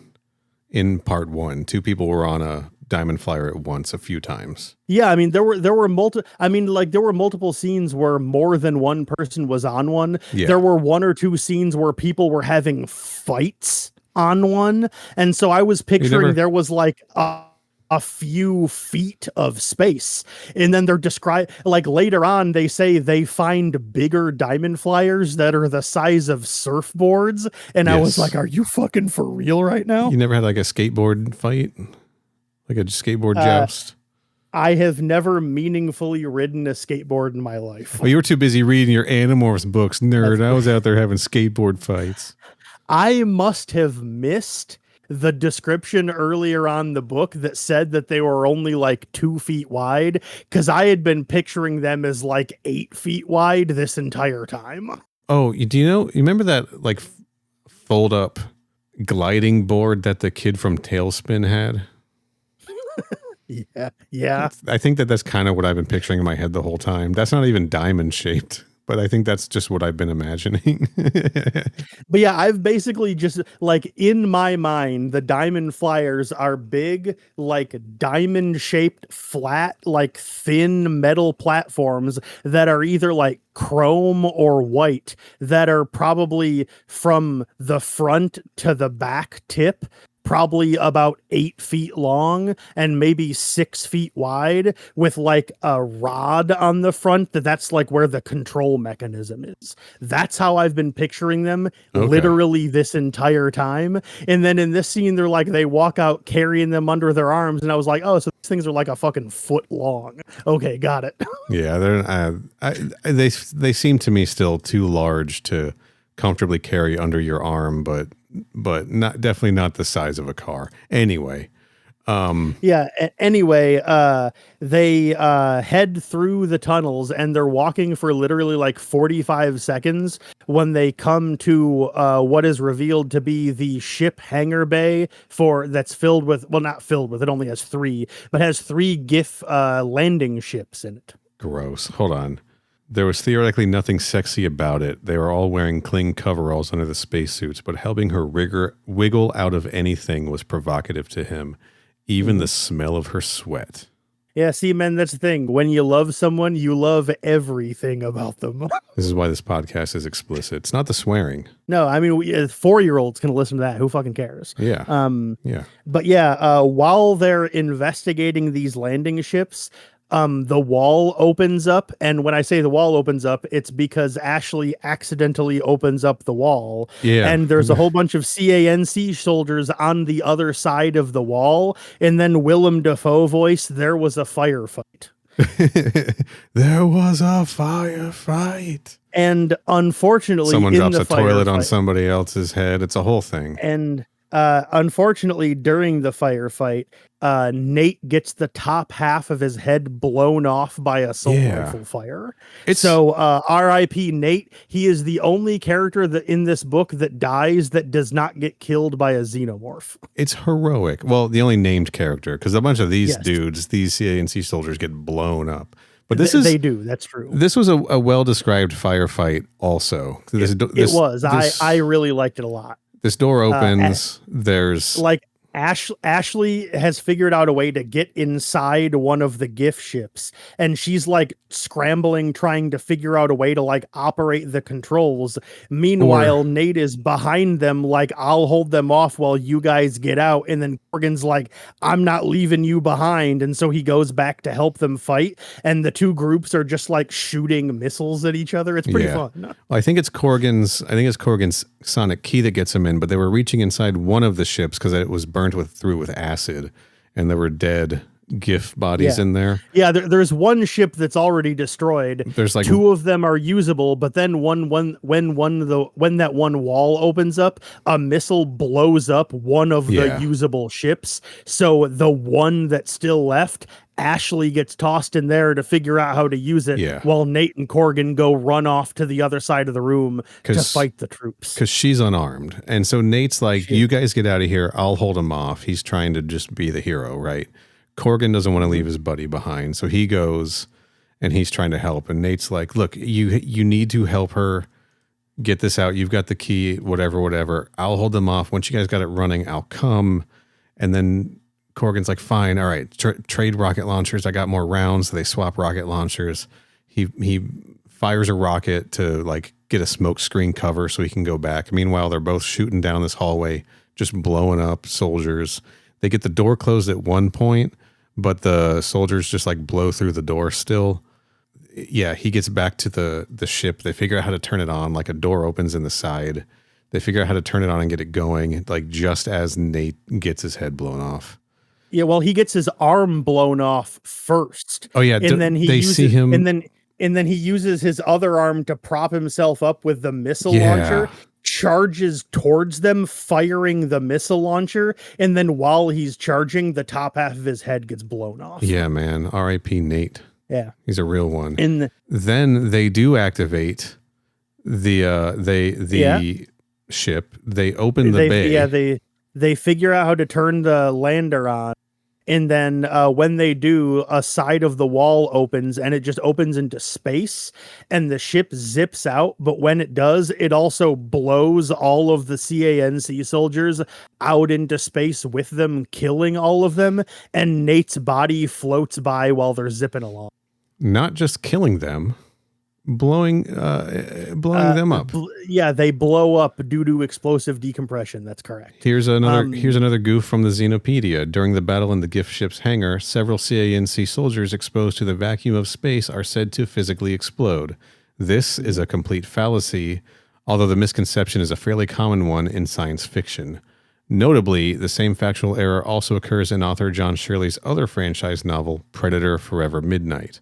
So John Shirley just loves people blowing up in the vacuum of space, even though that doesn't actually happen. And in case I forget to edit this, the reason I'm stumbling over reading is because my microphone is obscuring my view of my monitor screen. Nice work. Yeah. Anyway, they zip off and then the lander is actually on autopilot and flies to the surface of Iapetus, the moon around Saturn that they're like close to. Guess what, guys? Another location and another character is about to get introduced late in the novel. They sure are about to introduce a new character, aren't they? Yes. It's zipping by really fast. I don't know why I keep on using the word zip. I guess because they just keep on emphasizing how fast it's going in the narrative. Zipping. I guess it's zipping by. I mean, it is zipping, but there's also like other words I could use, and I don't know why I keep using that one, but it doesn't matter. If there's one thing that this gift ship does, it zips. It does zip. That's true. But anyway, it's going fast enough that they think it's about to crash into the side of a mountain. And so Corgan is about to tell Ashley that he loves her because he thinks they're about to die. Yeah, this is a nice repeatable gag. But yeah, because it comes back later. But then a panel opens in the side and goes in, and then something happens that I thought was really cool. And Neil, I am not to the introduction of the new character. I'm talking about the mountain range, because as the mountain range comes into view, Corgan thinks to himself about like how there's a whole bunch of geologists that like don't understand where this mountain range came from, because like it's kind of anomalous and there's a lot of like conflicting theories as to what could have happened on the surface of this moon to cause it to happen. But I guess we're about to find out the hard way, because we're about to fucking crash into the side of it and die. And then a door opens up and it leads to what is, for all intents and purposes, a subway station that the lander lands into and then rushes down. And I was like, oh, that's kind of cool. Like there's all this debate about like how the mountains are so like anomalous and where they came from. And that's because they're constructed mountains designed to hide a railway system that the GIF built. That's kind of cool. It is. It's a fun detail. The ridge, the Iapetus ridge, the equatorial ridge, is a real thing too, right? This wall that they're describing is an actual thing, and there is actual, like, we do wonder why this ridge is here or where it came from. It's not clear how it was formed. So I think it's a fun thing that John Shirley worked into the book. I wonder if it's the reason he set the book around this moon, you know? Could be. He's like, just because it's just an interesting, astronomical question. I like it. It was very fun. Yeah, I thought it was a really neat, like, interesting little, like, it didn't need to be there at all. It could have just been like, oh no, we're head toward the mountain range, but a wall opens. But then they're like, hey, let's just toss in this fun little bit of like trivia, this like little bit of world building that didn't need to be there, but I thought it was interesting. Yeah, and it gives it some credibility. I think that's more fun setting this in a location in our solar system. So I was talking to our friends about this in Aliens, the Aliens Earth teaser or whatever that dropped, where they were like setting it in some like made up bullshit city in the future. Yeah. And I was like, and look, the show hasn't released. We haven't seen it. I don't know anything about it. I haven't watched trailers or read any articles about it or anything. So this was just speculation based on the teaser where they said it in, I forget the city's name. Like, Yeah, it's called like Freedom City or something like that. Yeah, something silly like that. Something like, yeah, like Freedom City or like, Cool Place City or whatever. It's some stupid name that doesn't it's not a real place that actually exists. Anyway, the point is it was a weird name for a city that didn't exist. And I was like, if you're just naming this after some city that isn't real, then what is the point of setting this on Earth? You could literally set it anywhere. Why not use a real city location for your alien Earth story to help give it some stakes, right? Have Alien Earth set on Miami so we can see xenomorphs rollerblading down the boardwalk. Well, I mean, okay. All right. Yeah. Honestly, yeah. Why not? Why not? That's not what Why not? That's not specifically what I'm asking for, but I'm thinking like, why not give us like the future version of, Buenos Aires or something like they did in Starship Troopers, right? Yeah. But by setting this story in our solar system, surrounding a real moon in our solar system, surrounding Saturn, surrounding Iapetus, and now bringing like a real geographical location of that moon into the story for story reasons is just a fun way to like make it feel attached to the solar system, right? To the world that we actually know. And I don't know, I like that, right? Because it's like, okay, well, this is set in Saturn, and now they're talking about real Saturn stuff and a real geological thing on one of Saturn's moons that is unexplained, and that just brings it closer to home, And it's fun because if you're going to go through the hoops of like trying to set this on real locations, tie it into some real locations for me. Yeah, you know what I mean? Sure. Pretty sure they did that in Alien Covenant Origins. Pretty sure we had some real cities in that. That's all I'm saying. We did. That's true. That's all I'm saying, Noah Hawley. But yeah, let's see. There's, rushing down the subway tube for a while, and then it comes to a stop. And when they get out, a robot comes up to them and chokes them out with tentacles. Yeah, he does. Settle down, everybody. We told you it was a horny book. Relax. Like I said, like I was hinting at earlier, they keep putting Ashley into ostensibly sexually charged moments in this book, and this is one of them. But this time it goes both ways. That's true. The robot chokes both of them out, and then it cuts to a scene of Reynolds, who is still on the steel egg, and he discovers how to use like the security monitors, and he watches the aftermath of the shootout from earlier, when a whole bunch more CANC soldiers show up. And then he uses xenomorphs to kill them, and then the Queen shows up and kills another wave of CANC soldiers that showed up after them. Right. And Reynolds is like, oh boy.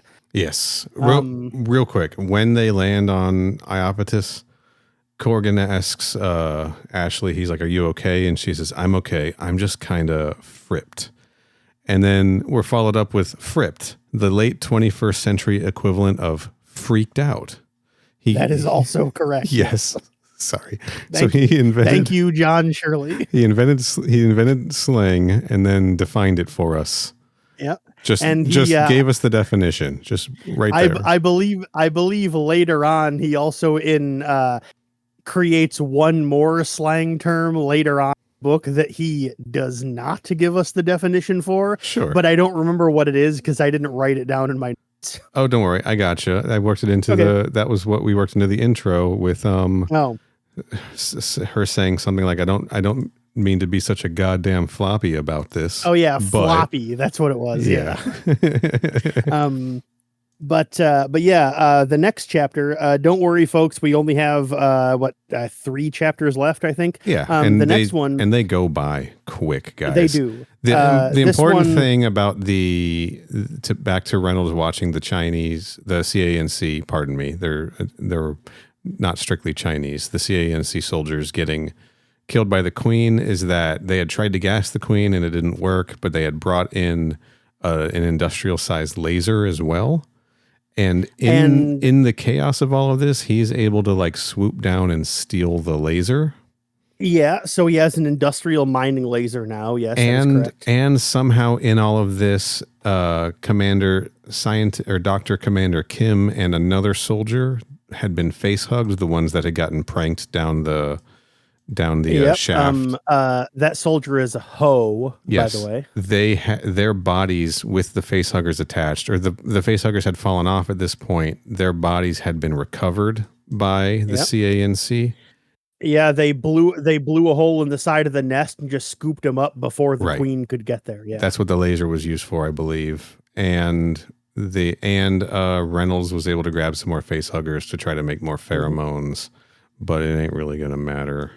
And we start off on the CANC ship with Kim, who had been face hugged earlier, is up and moving around and feeling good. And man, he is really hungry.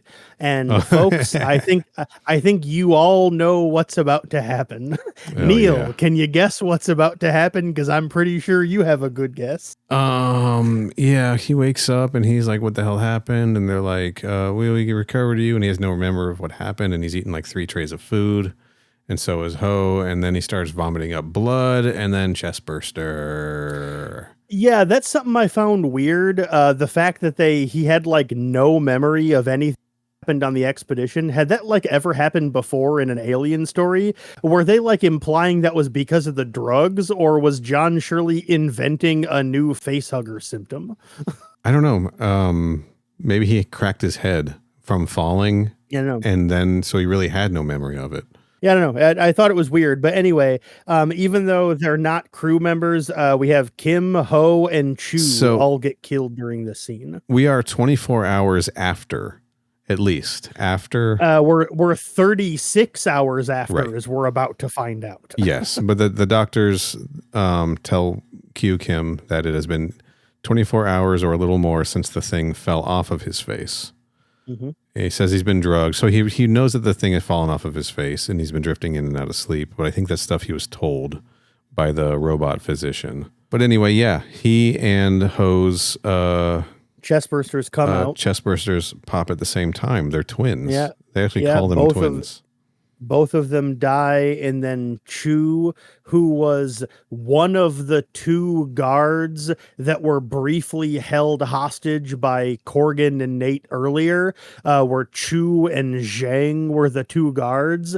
And so now that guard is dead. I think Zhang already got killed like during the firefight. So Zhang's already dead by this point. Yes. And I believe we already said this. This is all happening on the CANC vessel, the Glorious Sun. Yes. Yeah, it is. Yes. But we see the 2 chestbursters burst out and we go, oh no, because we know what's going to happen. And then it cuts away and we never go back to the Glorious Sun. Yeah, it's fine with me. But the reason it cuts away is because Corgan and Ashley wake up and they get told by a little machine around their neck that it's been 36 hours and they were put to sleep so that their brainwave patterns could be scanned so that their language could be learned. And they're like, why does our language need to be learned? And they looked up and turns out this book went Mass Effect 3 mode and there is precisely 1 living GIF that they're now meeting and talking to. There sure is. What's his name? His name is the insanely stupid Larry. And Larry. It's 2007, guys. All right. Neil, are you familiar with a show called Evil? No, never even Okay. heard of it. Is it good? Evil was a, I think it's over now. I think it ran for like 4 seasons. It just ended like last season, I think. It was a CBS show, and then I think it became a Paramount Plus show. Like it was broadcast television, and then after its first or second season moved over to becoming a streaming exclusive show. And it stars Mike Coulter, who most famously played Luke Cage in the Netflix MCU TV shows. I like him. And it's him and this woman whose name I can't remember off the top of my head. Katya Herbers. There you go. And the two of them are the co-leads of this show. And he's like a priest, and she is like not like an insurance investigator, but she's like some kind of investigator thing. Okay. And he like works for the Catholic Church as like an assayer for supposed miracles. And so he brings her along because they have the classic X-Files dynamic of him being a believer and her being a skeptic. And so he brings her along to his jobs so that she can give a scientific perspective and keep him in check, so he doesn't just always automatically assume it's like demons or whatever. All right. 8 stars from Emmanuela Smith on IMDb. Love it, but keep your remote handy. It's a great, quirky, and dark show, but I have to turn the volume hella down every time the girls screech. I've tried to watch this show multiple times, and every single time I've never gotten more than 5 or 6 episodes into it. Okay. And like the show really isn't bad. I want to emphasize that I do not stop watching it because the show stinks. That's not the reason why. But it is because there is a runner in the beginning of the show where the female lead, I cannot remember what her character's name is. I closed the tab, otherwise I'd tell you. It doesn't actually matter, but she has this recurring nightmare where she gets threatened and menaced by a sleep paralysis demon. Ooh. All right. And like he like shows up and he's all like crawling all over her and like, you know, menacing her and like being weird, everything. And he looks kind of like gross and creepy. And and as the episodes go on, she like starts to discover evidence that like he's actually physically there in her room for real. Okay. And so it's not like a hallucination. And she's talking about this with her therapist. And she's like, yeah, there's this demon, this creepy, gross, weird freak demon, and he keeps showing up. Yeah. And then she's like, and his name is George. And I went, all right. And I went, excuse the fuck out of me. All right, people. Okay. I see what I thought. And I was like, did you just say that motherfucker's name is George? I'm supposed to be threatened by some MF named George? Are you fucking for real right now? And so that's what went through my head when the GIF is like, my name is Larry. And I'm like, excuse me? I thought you were going to be like, I keep trying to watch this show, but I can only make it like 5 episodes in before I give up because every episode is just the movie Jaws. It is not, as a matter of fact. But hey, speaking of things with funny names, the shark is named Bruce. The shark is named Bruce. We're supposed to be scared of Bruce? Wasn't he named after like Steven Spielberg's accountant or something like that? I think it may be his lawyer, maybe. A lawyer. Because he was a real shark. Because he's a shark. Yeah. Duh. Hey, why don't in retrospect, duh. Why don't sharks ever eat lawyers? Professional courtesy. Got him. But yeah. Anyway, this GIF is named Larry because when he was scanning their brainwaves to learn their language, he found a name that is the closest in sound and feel to what his real name is. So, like, even in his language, his name is fucking Larry. They named the alien Larry, dude. How close do you think John Shirley got to naming the GIF Bob? If this book had been written in like 2003, his name would have been Bob. It would have been Bob. That is correct. Shout out to Bob. Shout out to Bob. I love Bob. Bob, you're great. If you're listening, what up? We feel for you, man. Anyway, Larry reveals that the reason they're in the area is because they occasionally come to Earth to steal the corpses of warriors throughout Earth's history. Yeah. And while they were there, another alien species came up to him and is like, "Hey, Giff, we got a present for you." And that present turned out to be ovomorphs, and all of them died. And so Larry basically flew off and put himself into stasis. He has said here that he's been asleep for over 1,000 years. Yes. And so he is believed to be the final remaining still living Giff. He says he's also gone to Earth and they've spoken to some of our ancestors, and they've also spoken to dolphins. Mm-hmm. They sure have. Yeah, he says their competition out in the world, I guess in terms of like researching and helping life grow, right? Because they give technology or something like that to something. They call them, our competition is and the translator hesitated and translated, those who come from beyond the galactic rim, the place of darkness. And they were having a meeting on the ship to negotiate with them, to try to negotiate a peace mission. But while they were here, they planted the eggs of the creature you call xenomorphs on our vessel. So that, in this interpretation, could be the space jockeys, the engineers, some other race we haven't seen or hadn't seen up to this point. It is important to note that this book is considered non-canon. Mm-hmm. I don't see any reason why it has to be that way, though. Neither do I. Except that it's just decided, right? Somebody decided this doesn't count, Yeah, I mean, my guess is that the reason it's not canon is because it doesn't align with the current canon that was established in Out of the Shadows in the books after that. But it also doesn't really need to either. But anyway. Well, okay. I regret to say this because we already talked earlier about how much we don't like this, but about how, annoying it is. But it doesn't align with the canon if we take Covenant into play.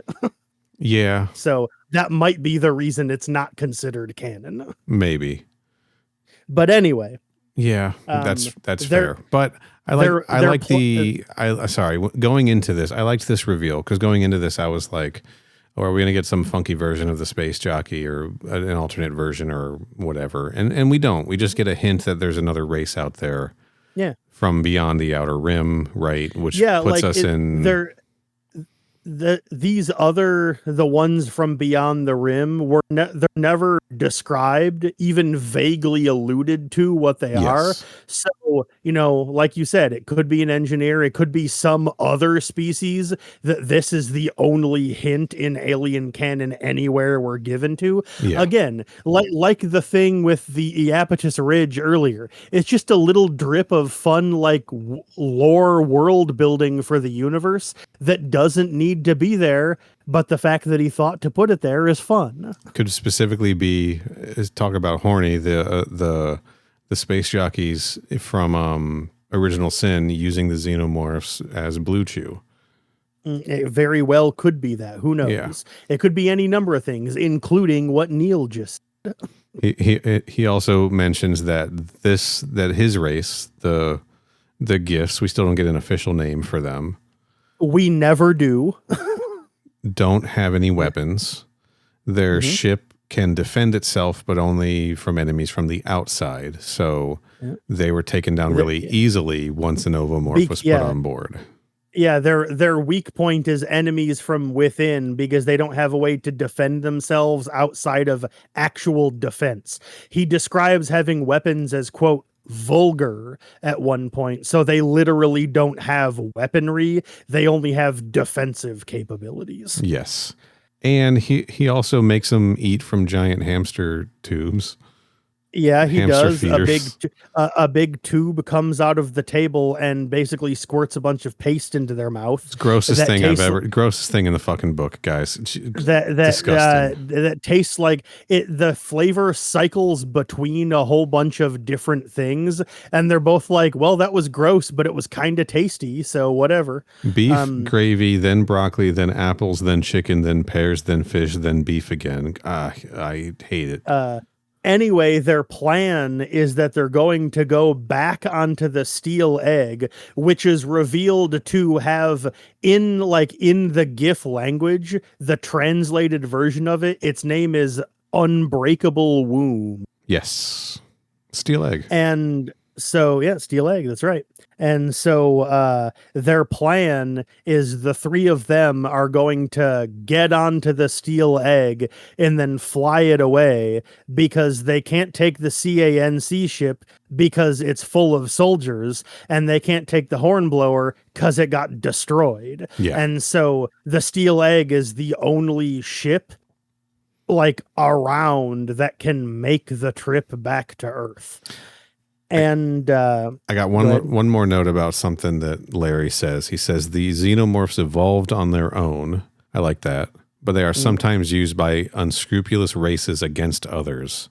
So he's also implying that whoever, maybe a bunch of people, these are things are just out there, and maybe they're used as weapons by a bunch of different, races out there. Which I think is interesting, fascinating, because that's also exactly what the humans want to be, another one of these races that use these things in warfare in a lot of instances, right?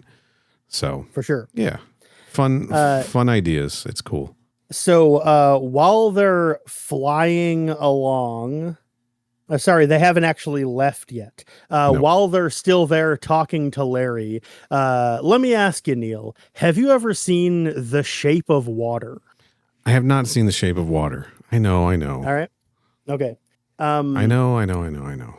There is a scene in that movie where the main character, played by Sally Hawkins, who in the movie is mute and only talks through sign language. Okay. She is talking to her coworker because they're custodians at this research facility. Right. And it takes place in the 50s or whatever. And her coworker is, I believe, Octavia Spencer. Okay. And the two of them are talking, and by this point, Sally Hawkins has already met the Fishman, and they've already fucked.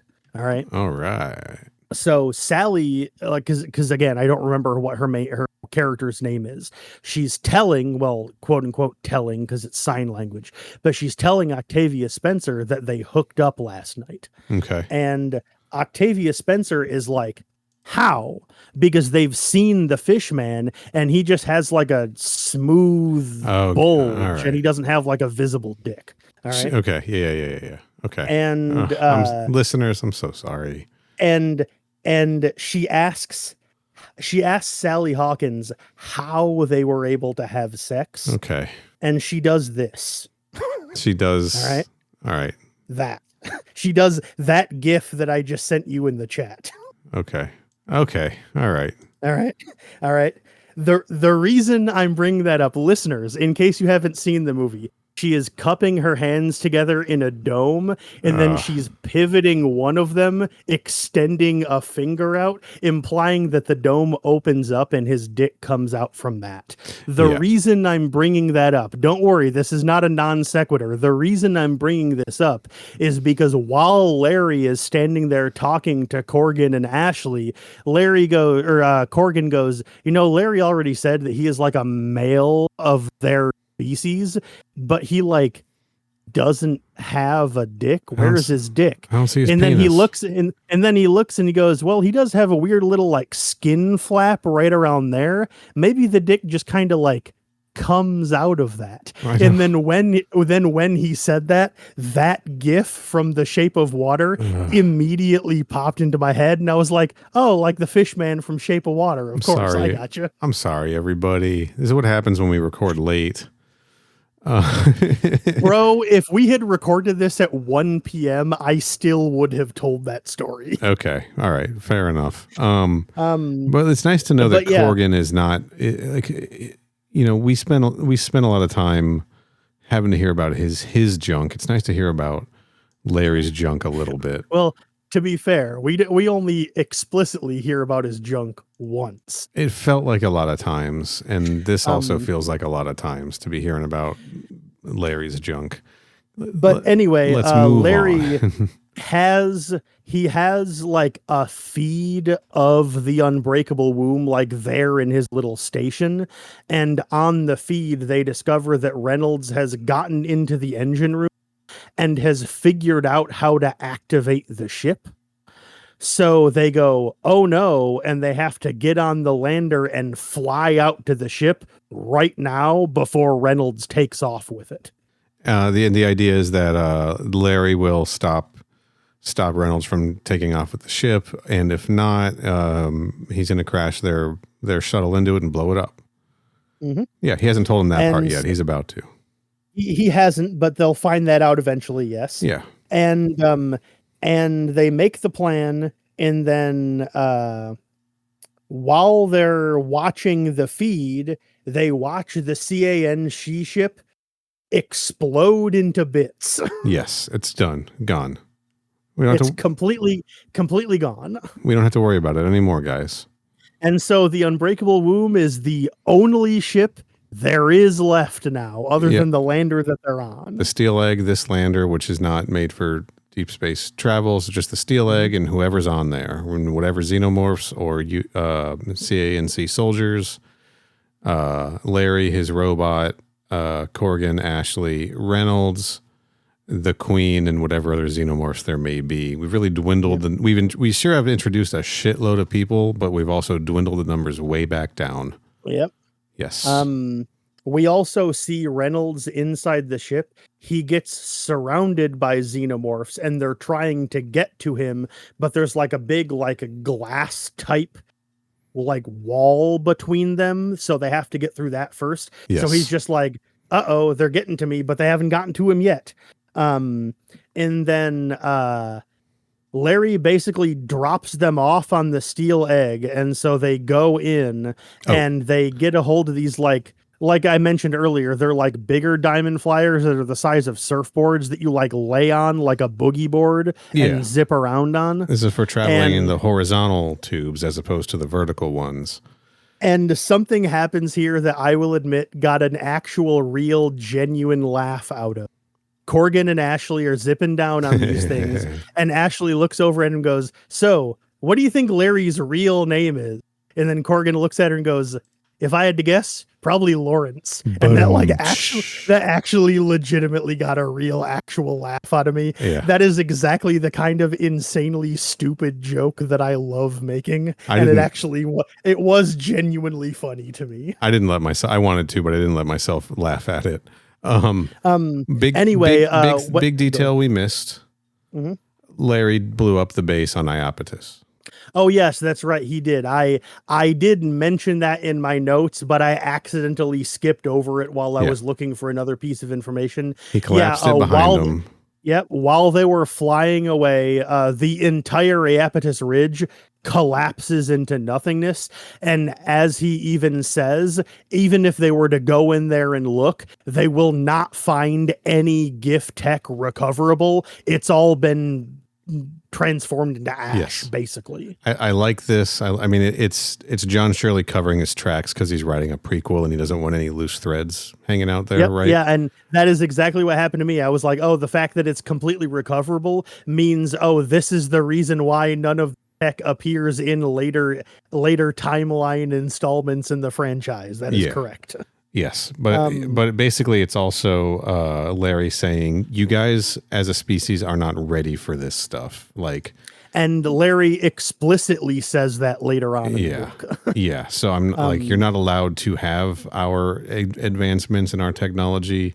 You can't have it. You're not allowed. Yeah. I'm not giving this to you one way or the other. Sorry. And so Ashley and Corgan are flying through the tubes, and then they come out the other side to a room where, like, how I said that the gifts were like taking like human corpses throughout history of like various warriors. Yes. Well, this is the room where they're keeping all of those bodies, and they're keeping them under some kind of high-tech, almost magical force field that perfectly preserves their bodies, to the point where at one point he says it's like these bodies only died hours ago. Yes. And even though some of them are thousands of years old. Just to be clear, they didn't steal any people. Like they took these, they asked if they could have them. They didn't take anybody alive, et cetera. Yeah, et cetera. and it was only they didn't take anyone alive. They only took corpses left from battlefields. That's correct. Yes, there's all kinds of techno babble here. There's one thing I have highlighted where Larry has an idiom. He recounts an idiom where it is that is about as probable as a quantum repercussive affinity in the spiritual center of the mother of one's spouse. And yeah, when he uses the word mother, that's when Corgan's like, oh, your race is also divided among males and females. That's interesting. Right. And Larry is like, yes, I am the equivalent of your male. And that's when he's like, where's your dick? Where's this guy's dick, though? Where's that guy's dick, then? Hey, man, where's your dick, dog? But I like that he's making a mother-in-law joke. He sure is doing that. All That's right. Correct. Okay. Moving on. Finally, we're on the final chapter of the book, chapter 25. It starts off with some CANC guys setting up an ambush choke point to try to kill the queen, who is in the middle of chasing them, and she's just like rampaging around. And yes. We got to set a couple of things up here. Okay. Reynolds is controlling the steel egg from the engine room. Right. Mm-hmm. He is doing that. Larry is in the bridge and is like, I cannot control the ship from here until he has stopped controlling the ship. Yes. So it's your job to go and stop him and let me know when he does, or when you do stop him, so that I can pilot the ship away. Go. So they're on their way to the engine room. Reynolds is holed up in the engine room, and he's protected by this like glass, but he's being attacked by xenomorphs that have made their way in there and are trying to smash through the glass. And it is this point where he's been like, I am in control. This is my ship. I have figured out how to pilot this thing, and we are headed towards Earth, and I am God. And oh shit, these things are coming after me. What have I done? Oh my God. What if they break through here? Uh-oh. And he's starting to panic, right? He's getting worried because he's a fucking idiot and he thought he was invulnerable, and it turns out maybe he's not. Meanwhile, just above him, the queen that he has let out with his laser cutting through the walls has gotten loose and is attacking CANC soldiers. The last remaining troops have been like flying through this thing, chased by the queen, right? And they're now taking a stand right above him. Yep, they set up this ambush choke point with a bunch of missile launchers so that when she comes around the corner, their plan is to just concentrated fire directly on her chest cavity, and it works. And she blows up, literally, explodes into pieces, and they're able to celebrate just long enough to get completely melted into goo by like all of her acidic internal organs. Yes. There's just a huge torrent of acid, massive, that splashes all over the place, kills all of the remaining CANC soldiers, and then eats entirely through the floor and drips down into the floor below, eating through the glass shield around Reynolds. So the xenomorphs get in and literally tear him to pieces. Yes, a fitting death for the villain of this story, right? Yeah. The villain death is important in these, right? It's kind of like, I mean, it's like watching, your Friday the 13th, where like you want the shittiest character to get the worst comeuppance. For sure. I felt pretty good about this one because he was literally about to get like crushed by his hubris, It's good. But yeah, meanwhile, Corgan, we see him reach in and take some weapons off of one of the bodies. And later we find out he literally grabbed like a Nate's sword and shield. Yeah. And him and Ashley are there, and Ashley has found an assault rifle and an extra clip, and that's the only weapon they have, which is why he takes the sword and shield. The other xenomorph shows up and attacks Ashley, but he manages to cut one of its arms off with the sword, giving her enough time to blow it away with the assault rifle. Sorry, no, that's not true. She shoots it with the assault rifle, but he actually ends up killing it by shooting it point blank in the face with a crossbow. Yes. Yeah, so he got like a Roman sword and shield and was trying to fight off a xenomorph with it. The sword gets like he slashes at a xenomorph, and then the sword just dissolves in acid, and the shield is getting burned through. Ashley's like, get the fuck out of the way, let me shoot this thing. But he's worried that if he gets out of the way, it's going to charge at her, because women can't actually do anything in this book, which is a big problem that we haven't talked a lot about in this. So he grabs a crossbow and shoots the xenomorph right in its mouth with a crossbow bolt, which kills it. Sure does. While we're on the subject, because this was part of my notes, he doesn't ever let her fucking do anything in this. Like he doesn't. He is. I get that he's in love with her, right? But they talk about how she's so competent and she's a great soldier and all of this kind of stuff. But like we cross this line eventually, where now all he wants to do is like, you know, when it was him and Nate and her trying to escape the steel egg a little while ago, she was the only one unarmed. So I could understand why they're taking the lead and trying to keep her out of the fight, because she can't defend herself, right? But now she is the only one armed, and he's swinging a sword at a fucking xenomorph. I don't know. Part of the reason he's so in love with her is because she's such like a hardcore, badass, tough as nails soldier. Yeah. That's like as tough as they come. And she'll definitely be able to do anything, like, you know, any order or command that he gives her, he can rely on her to be able to do it. But like anytime we actually see a situation where he could do that, he's like, no, shoves her out of the way. I'm going to do it. I don't want you getting hurt. Yeah, it sucks.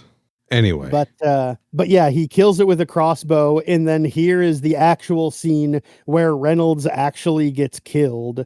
And then while they're in the engine, acid starts dripping down so far that it basically does fully eat through the hull of the ship. Yes. And depressurize the engine room. And by this point, we forgot to mention it earlier, but eunuch ships have shown up and are like trailing the steel egg, which is, you know, at this point, unidentified craft. And so they fire a warning shot. Sorry, a UNIC ship has shown up, and a CA&C ship has shown up, and the CA&C ship fired the warning shot. I thought it was two eunuch ships. Sorry. But anyway, the ship fires a warning shot and like hits the outside of the ship where the engine room is, which had already gotten weakened by acid. Yes. So the wall just entirely cracks open and gives way, and everything in it except the actual engine just gets sucked out into space. Yeah. And so the two of them are basically just clinging on to each other, circling around in space as they watch Larry fly the steel egg directly into the sun. Yeah. Yep. He takes the ship into the sun. The CA&C ship is following it. And the eunuch ship picks up the two of them and rescues them and takes them away. As they're spinning around in zero gravity, holding on to each other, finally they confess their love for each other. They do, finally, yes. And then the guy comes on the radio and he's like, you guys are making us sick. What do you do? You mushy, mushy love stuff. Let's go. Yeah. Don't forget, this was written in the mid 2000s. So. Yeah. And then there is a very brief epilogue where we see them on a tropical beach, in swimwear on their honeymoon, and it is revealed that the entire situation got covered up by Eunuch and the company, and so it's completely secret and nobody ever will know what happened, and that's literally how the book ends. Yeah, the crew of the Al Gore and the CA&C vessel had seen had recorded the sight of the unbreakable boom burning up in the sun. So the vessel that came to rescue them was the Al Gore. It sure was. 2007, everybody. And the CANC ship, I guess, flew into the sun after the steel egg, I guess. I think they just flew away trying to catch it and couldn't catch it. So theoretically, they may still have knowledge of what's... Because the whole point of the story is like, we wanted to talk about how Earth may know about the xenomorphs. Like John Shirley wanted to talk about how the Earth may know about the xenomorphs, right?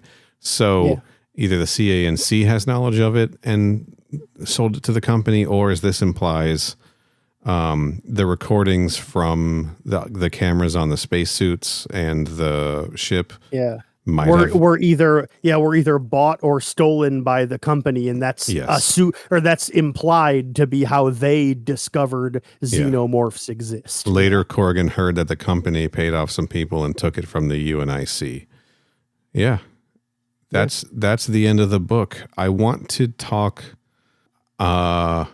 Just one little note about Reynolds' death. All right. There's a little note here that he apparently tries to, as the xenomorphs were trying to break in and kill him, he was trying to reason with them and tell them how important he was.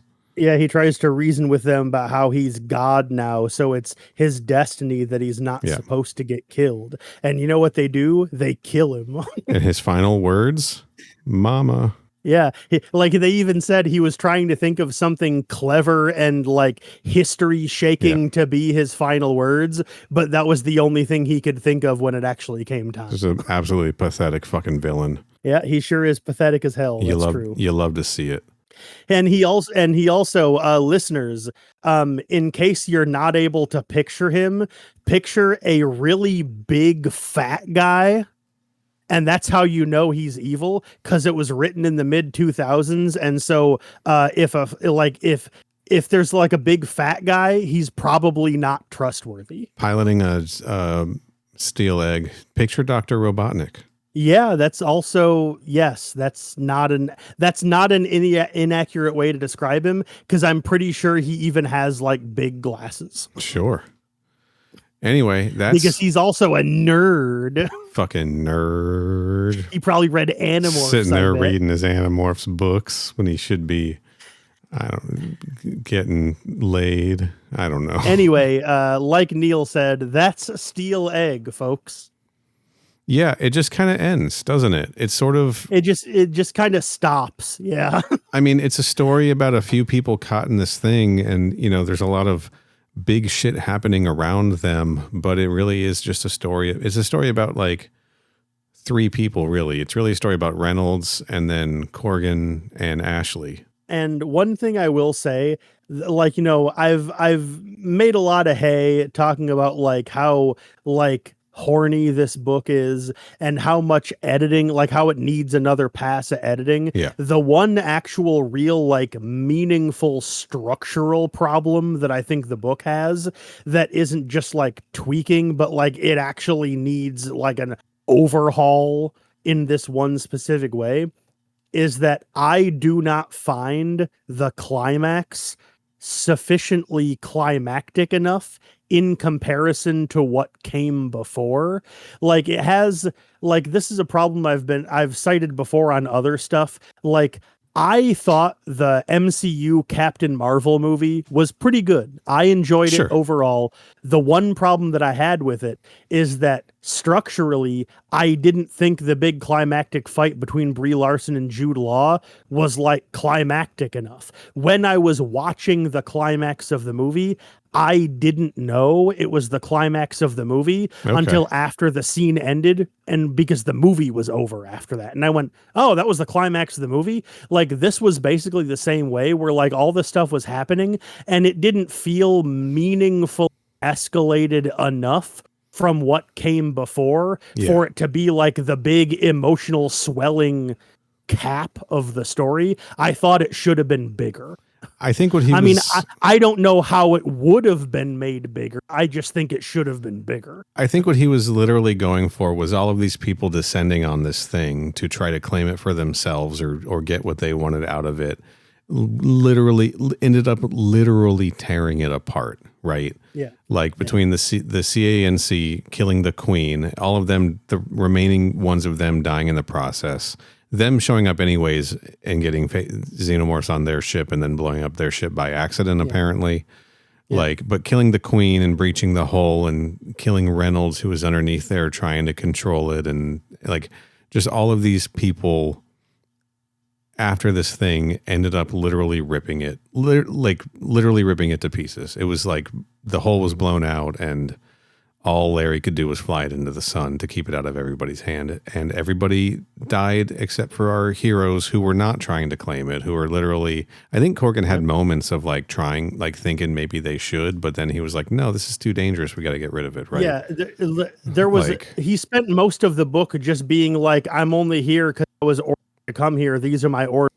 And then there is a brief flirtation near the end of the book where he's like, maybe we could turn it over to the UNIC, but if we did, they're all but de facto run by the company. Yeah. And so if we give it to them, the company will just get all this information. And who's to say they're any better than the CANC is?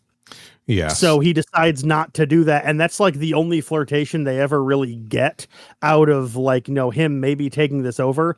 But yeah, like I said, I mean, that's the closest Corgan ever got to wanting to claim the ship. And he wasn't even going to claim it for his own. He was going to claim it into his superiors. Yeah. So, and like you said, the one person that didn't want the ship for themselves was the one person that got away. These two, Yeah. How do you think this works as some kind of a prequel pre-alien story? It doesn't really. Does it fuck with canon at all? I mean, take away your, whatever from Alien Covenant or whatever you want to, my feelings on Covenant. You know that I am firmly in the David didn't create the xenomorph whole cloth faction, right? Here's the thing. Does it work as a prequel to Alien? Yeah, because it does show like how the xenomorphs I was literally about to say how the xenomorphs got into the solar system, but in Alien they're not in our solar system, so I guess that doesn't actually matter in retrospect.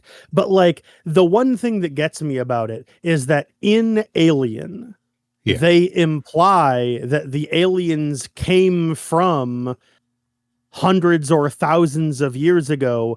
They were on this engineer ship and it crash landed, and that's how they got here. So in other words, the xenomorphs were brought here by another alien race.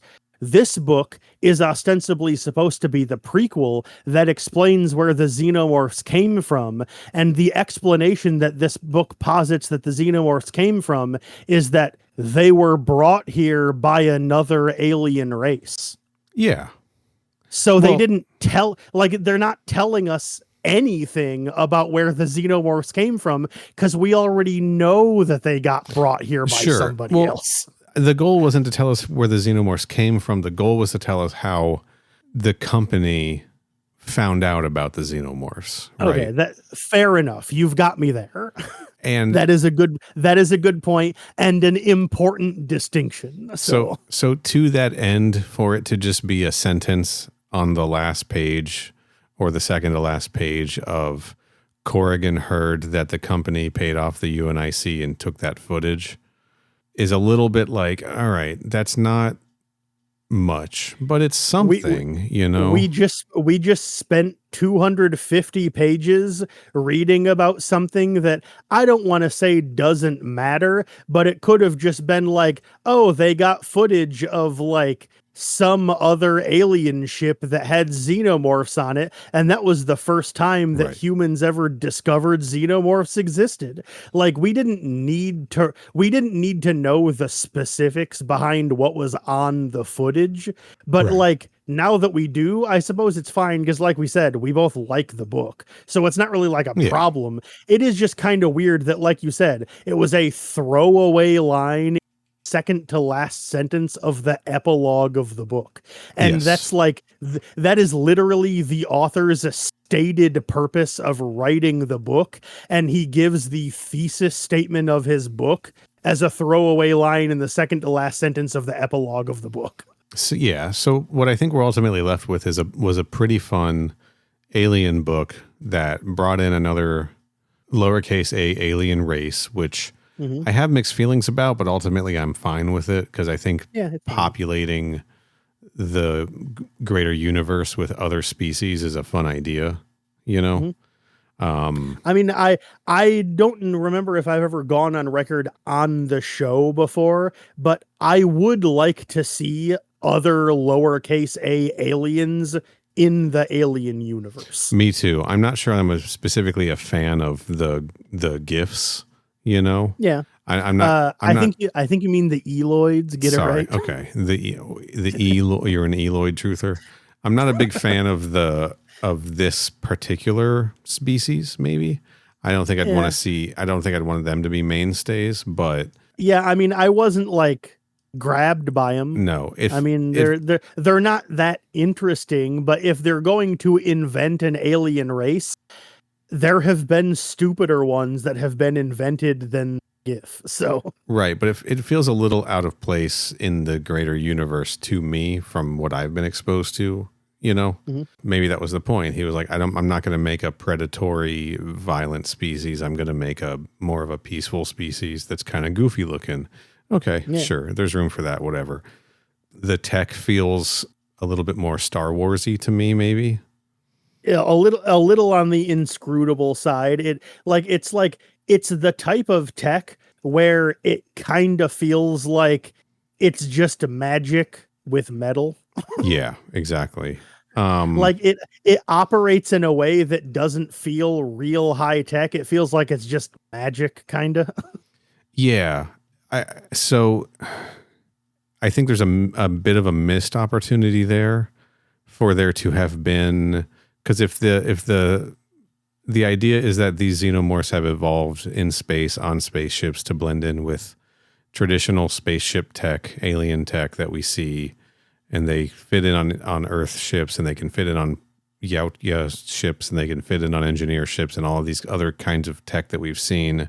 And now we've got this big round steel egg that has like all this smooth tech inside. I want to see the xenomorph that's evolved to like creep around in that thing, you know. That's going to be weird looking. Yeah, and these were all just regular normal xenos. So. Yeah, all they had on the ship was a dead queen and some old eggs that got charred, and then and also speaking of which, how we mentioned that previous queen died, Larry tells us that he killed that queen. Oh yeah, he cut it off from its oxygen supply. He suffocated it to death, basically. Yep. Yeah, he trapped it into like this tunnel, sealed it off, and he's like, yeah, the thing took like hours and hours to even just exhaust its own internal oxygen supply.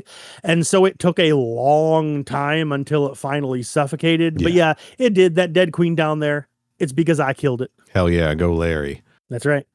Go Larry. Jesus Christ. It's not our fault. That's his fucking name. Stay focused, Neil. Okay. So what I was expecting when it was like, here's a book that's set before Alien that is a story about how Earth discovered the existence of the xenomorph. I went into that expecting more of a story about Earth discovering the existence of the xenomorph and the company getting hold of that information and that getting into their files somewhere. A little bit more maybe espionage based or something like that versus what we got, which was just another Alien novel of people on spaceships dealing with xenomorphs and things blowing up and a couple people surviving at the end, which I'm not complaining about. It was a very fun version of that, but yeah, I was kind of promised something a little more, and I do feel a little bit misled, even though technically I maybe got what I asked for or what was promised to me. It feels like a little bit of a. I got you. Yeah, read the fine print. You know what I mean? Two things that I will say. One of them is, in retrospect, like outside of the fact that it was specifically written as a prequel to Alien, this didn't really need to be a prequel to Alien, Right. because like the focus of the story narratively is on high-tech stuff that is higher tech than even what we see in the Alien and Alien section of the timeline. So it could have just been set at any point. It didn't need to be like, they could have taken out those 2 sentences in the epilogue, Yes. and then the story could have been set like, you know, like after Alien 3 or Right. whatever.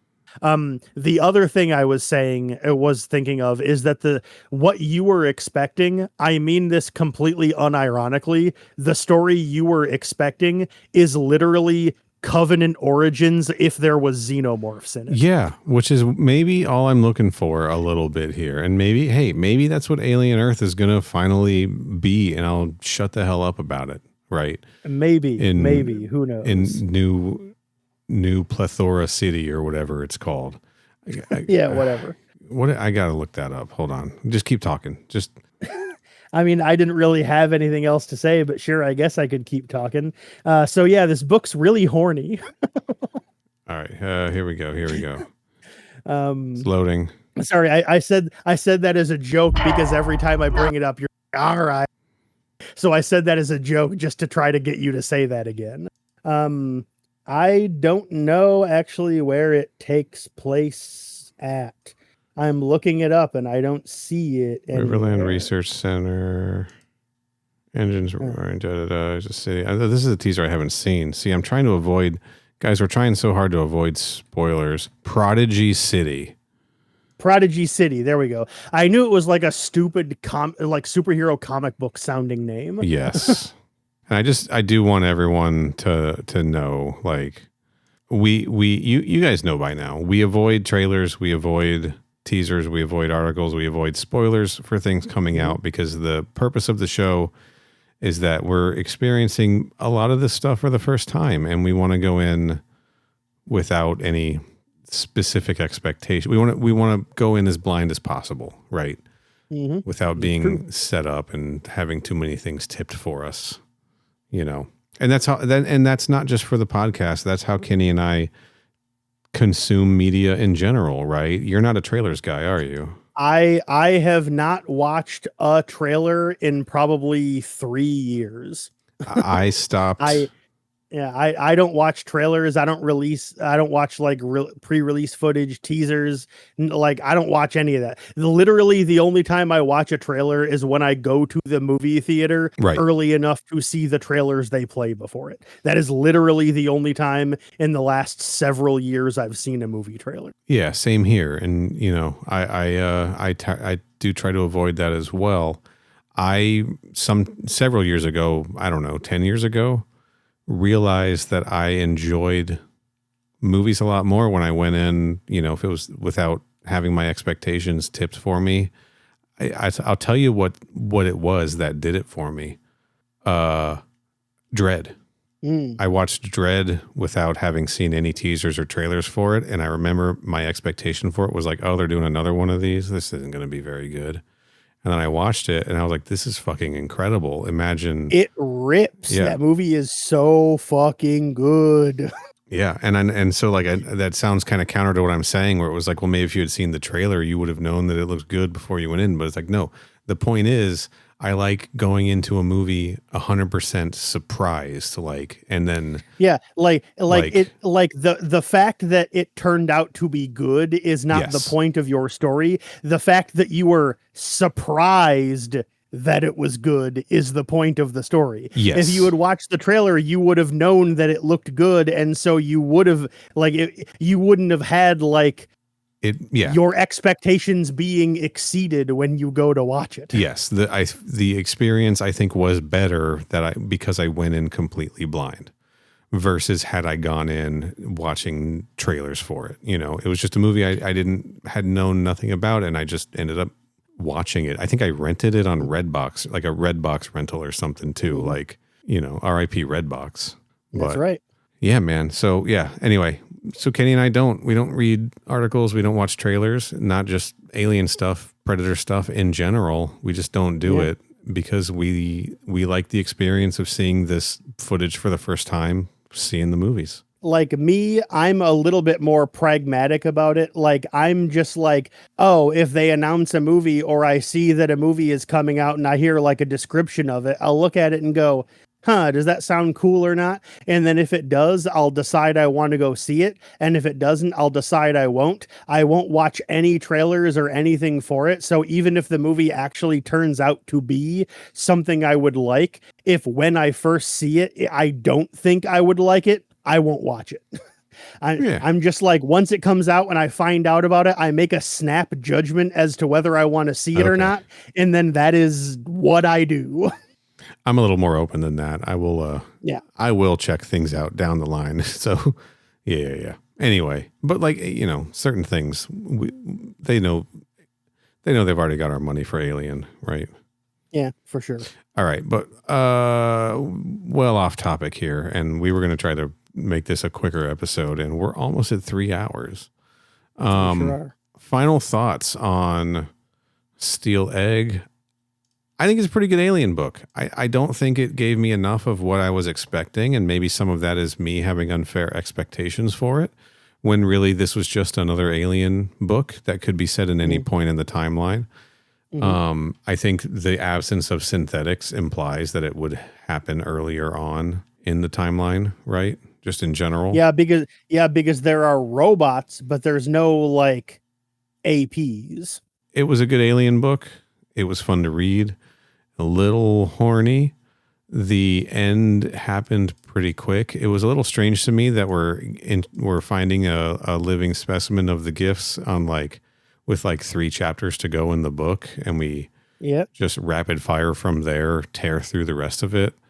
Yeah, he suddenly shows up with 8% of the book left, and you're like, all right. But it didn't really bother me. I think I think the book was majority really well paced. A lot of the descriptions of the alien technology were just not working for me, but a lot of the descriptions of the violence and the action were working like crazy for me and made up for that, more than made up for that. And I would recommend this one. This one was fun. I generally agree. I thought this book is pretty good. It's not like one of the great top tier alien books or really alien stories we've read. It's definitely like mid-tier, middle of the pack. Pretty good, not terrible, not one of the greats, but there are some cool scenes. The action scenes are really well done. There's some really gnarly kills. It's really fun just, watching a xenomorph kill someone. There's a few more characters than I would like. Yes. But any time that a book doesn't center on a person, every alien story is either about one character or about 20 characters. Yeah. And there's no in between. And this is one of the ones that's about 20 characters. I mean, the crew of the Hornblower was 16 people. Yeah. And then there's a whole bunch of other people beyond that. And so it's another one of those, like with Covenant, where there's a few too many people, and to the point where some of them, like we were talking about in the previous episode, get no characterization at all. Right. But luckily, by the time we got to this part of the book, the characters that didn't get any characterization had already been killed by the time we got to the second half of the book. Sure, yeah. So that ended up being less of a problem this time around. But the pacing was generally good, except for the one climax not being climactic enough thing that I mentioned earlier. It definitely needed another editing pass to touch up a few genuine mistakes that they made. But overall, the book is pretty fun. And if you're looking for just a neat book to read, this will definitely give you the alien stuff that someone who wants to read an alien book would be looking for sure. Yeah. This era, I think, this 2000s era, because we also read Original Sin from around this time. I think that was 2005, right. I want to say. It's kind of hitting for me. Not life-changing books, right? But fun. They're fun. very entertaining books to read. Mm-hmm. That's all I got, I think. Yeah, I don't think I have anything else. All right. So up next on the podcast, I think we're going to try a little something different. We're going to stick in this classic era we've kind of been in. You know, we did aside from finishing off Alien versus Avengers, we did the Alien illustrated story. We did this book that was set early on in the timeline. We talked, Kenny, about doing some very early Alien video games. We sure have. And I think that should be what we attempt to do next. All right. Do you remember which ones? I got it right here. Hold on. Where was it? I would say, no, I don't. So I was thinking it might be fun to put our hands on maybe the official Alien game for the Atari 2600, the official Alien game for the ZX Spectrum, and I believe there were 2 Aliens games for the Commodore 64, 2 different ones, different programmers. So I want to see which ones of those we can get our hands on through, archive emulation and take a look at, and maybe we can get a live stream going too. So is the plan, or is the short list those 4 games, and then the plan is to do whichever one of those 4 we can? I think the plan is to do whichever one or ones of those we can make entertaining, because I'm pretty sure the 2600 Alien game is basically just a Pac-Man clone. So I don't think we're going to get a lot of conversation about that.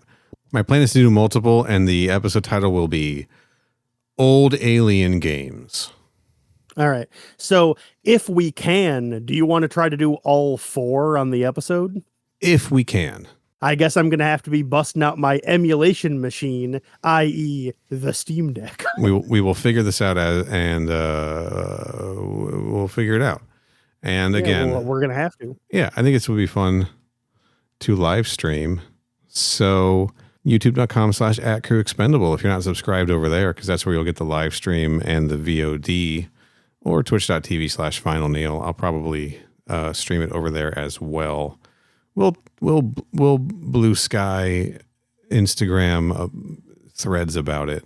You'll probably tweet about it, right? If I remember to, yeah. Yeah, when we figure this all out. So yeah.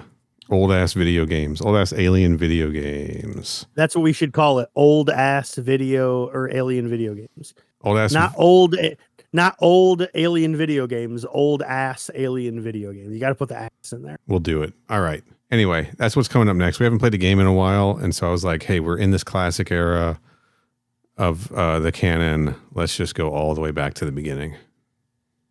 I mean, not that these are necessarily going back to the beginning of the canon, but I hear you. Well, there's, the set during Alien or Aliens, right? That's the beginning of the canon. There's no Atari 2600 Prometheus game yet. There should be, though, baby. Let's get started on that, man. That should be our first Crew Expendable addition, new addition to the Alien canon.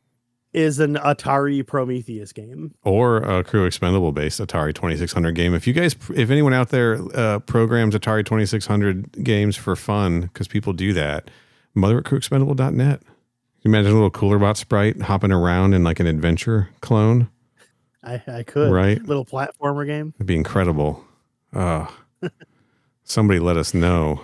And Coolerbot was originally, I don't necessarily know if he was sprite based, but he wasn't he wasn't high def when he was created. He was sprite based. He was not playable. We'll make him playable, and then was sprite based. Okay, I couldn't remember if he was sprites or pixels in that game, but I'm pretty sure it was sprites. Anyway, the point is, yeah. I don't know the difference. That's what we're doing. We're doing old Alien games, probably. For the next episode. If you want to explain to me the difference between sprites and pixels, mother at crewexpendable.net. We got to go. Sure. Kenny, where can people find you on the internet? I'm on Twitter and Blue Sky at CYHOBBEZ. I'm on Instagram at Final Neil, and I don't stream, but if you're a Twitch person and not a YouTube person, go ahead and subscribe twitch.tv/Final Neil, because I'll dual stream the video game stream over there. It makes it easier for a lot of our friends. So, hey, there you go. Where can people find the show on the internet? You can find it on Twitter at Crew Expendapod, on Blue Sky at Crew Expendable, on Instagram and Threads at Crew Expendable Pod.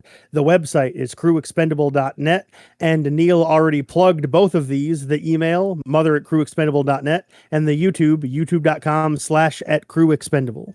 Some amount of old ass Alien and Aliens games on the next episode, with a live stream in between. So until then, stay frosty, bitch. bitch.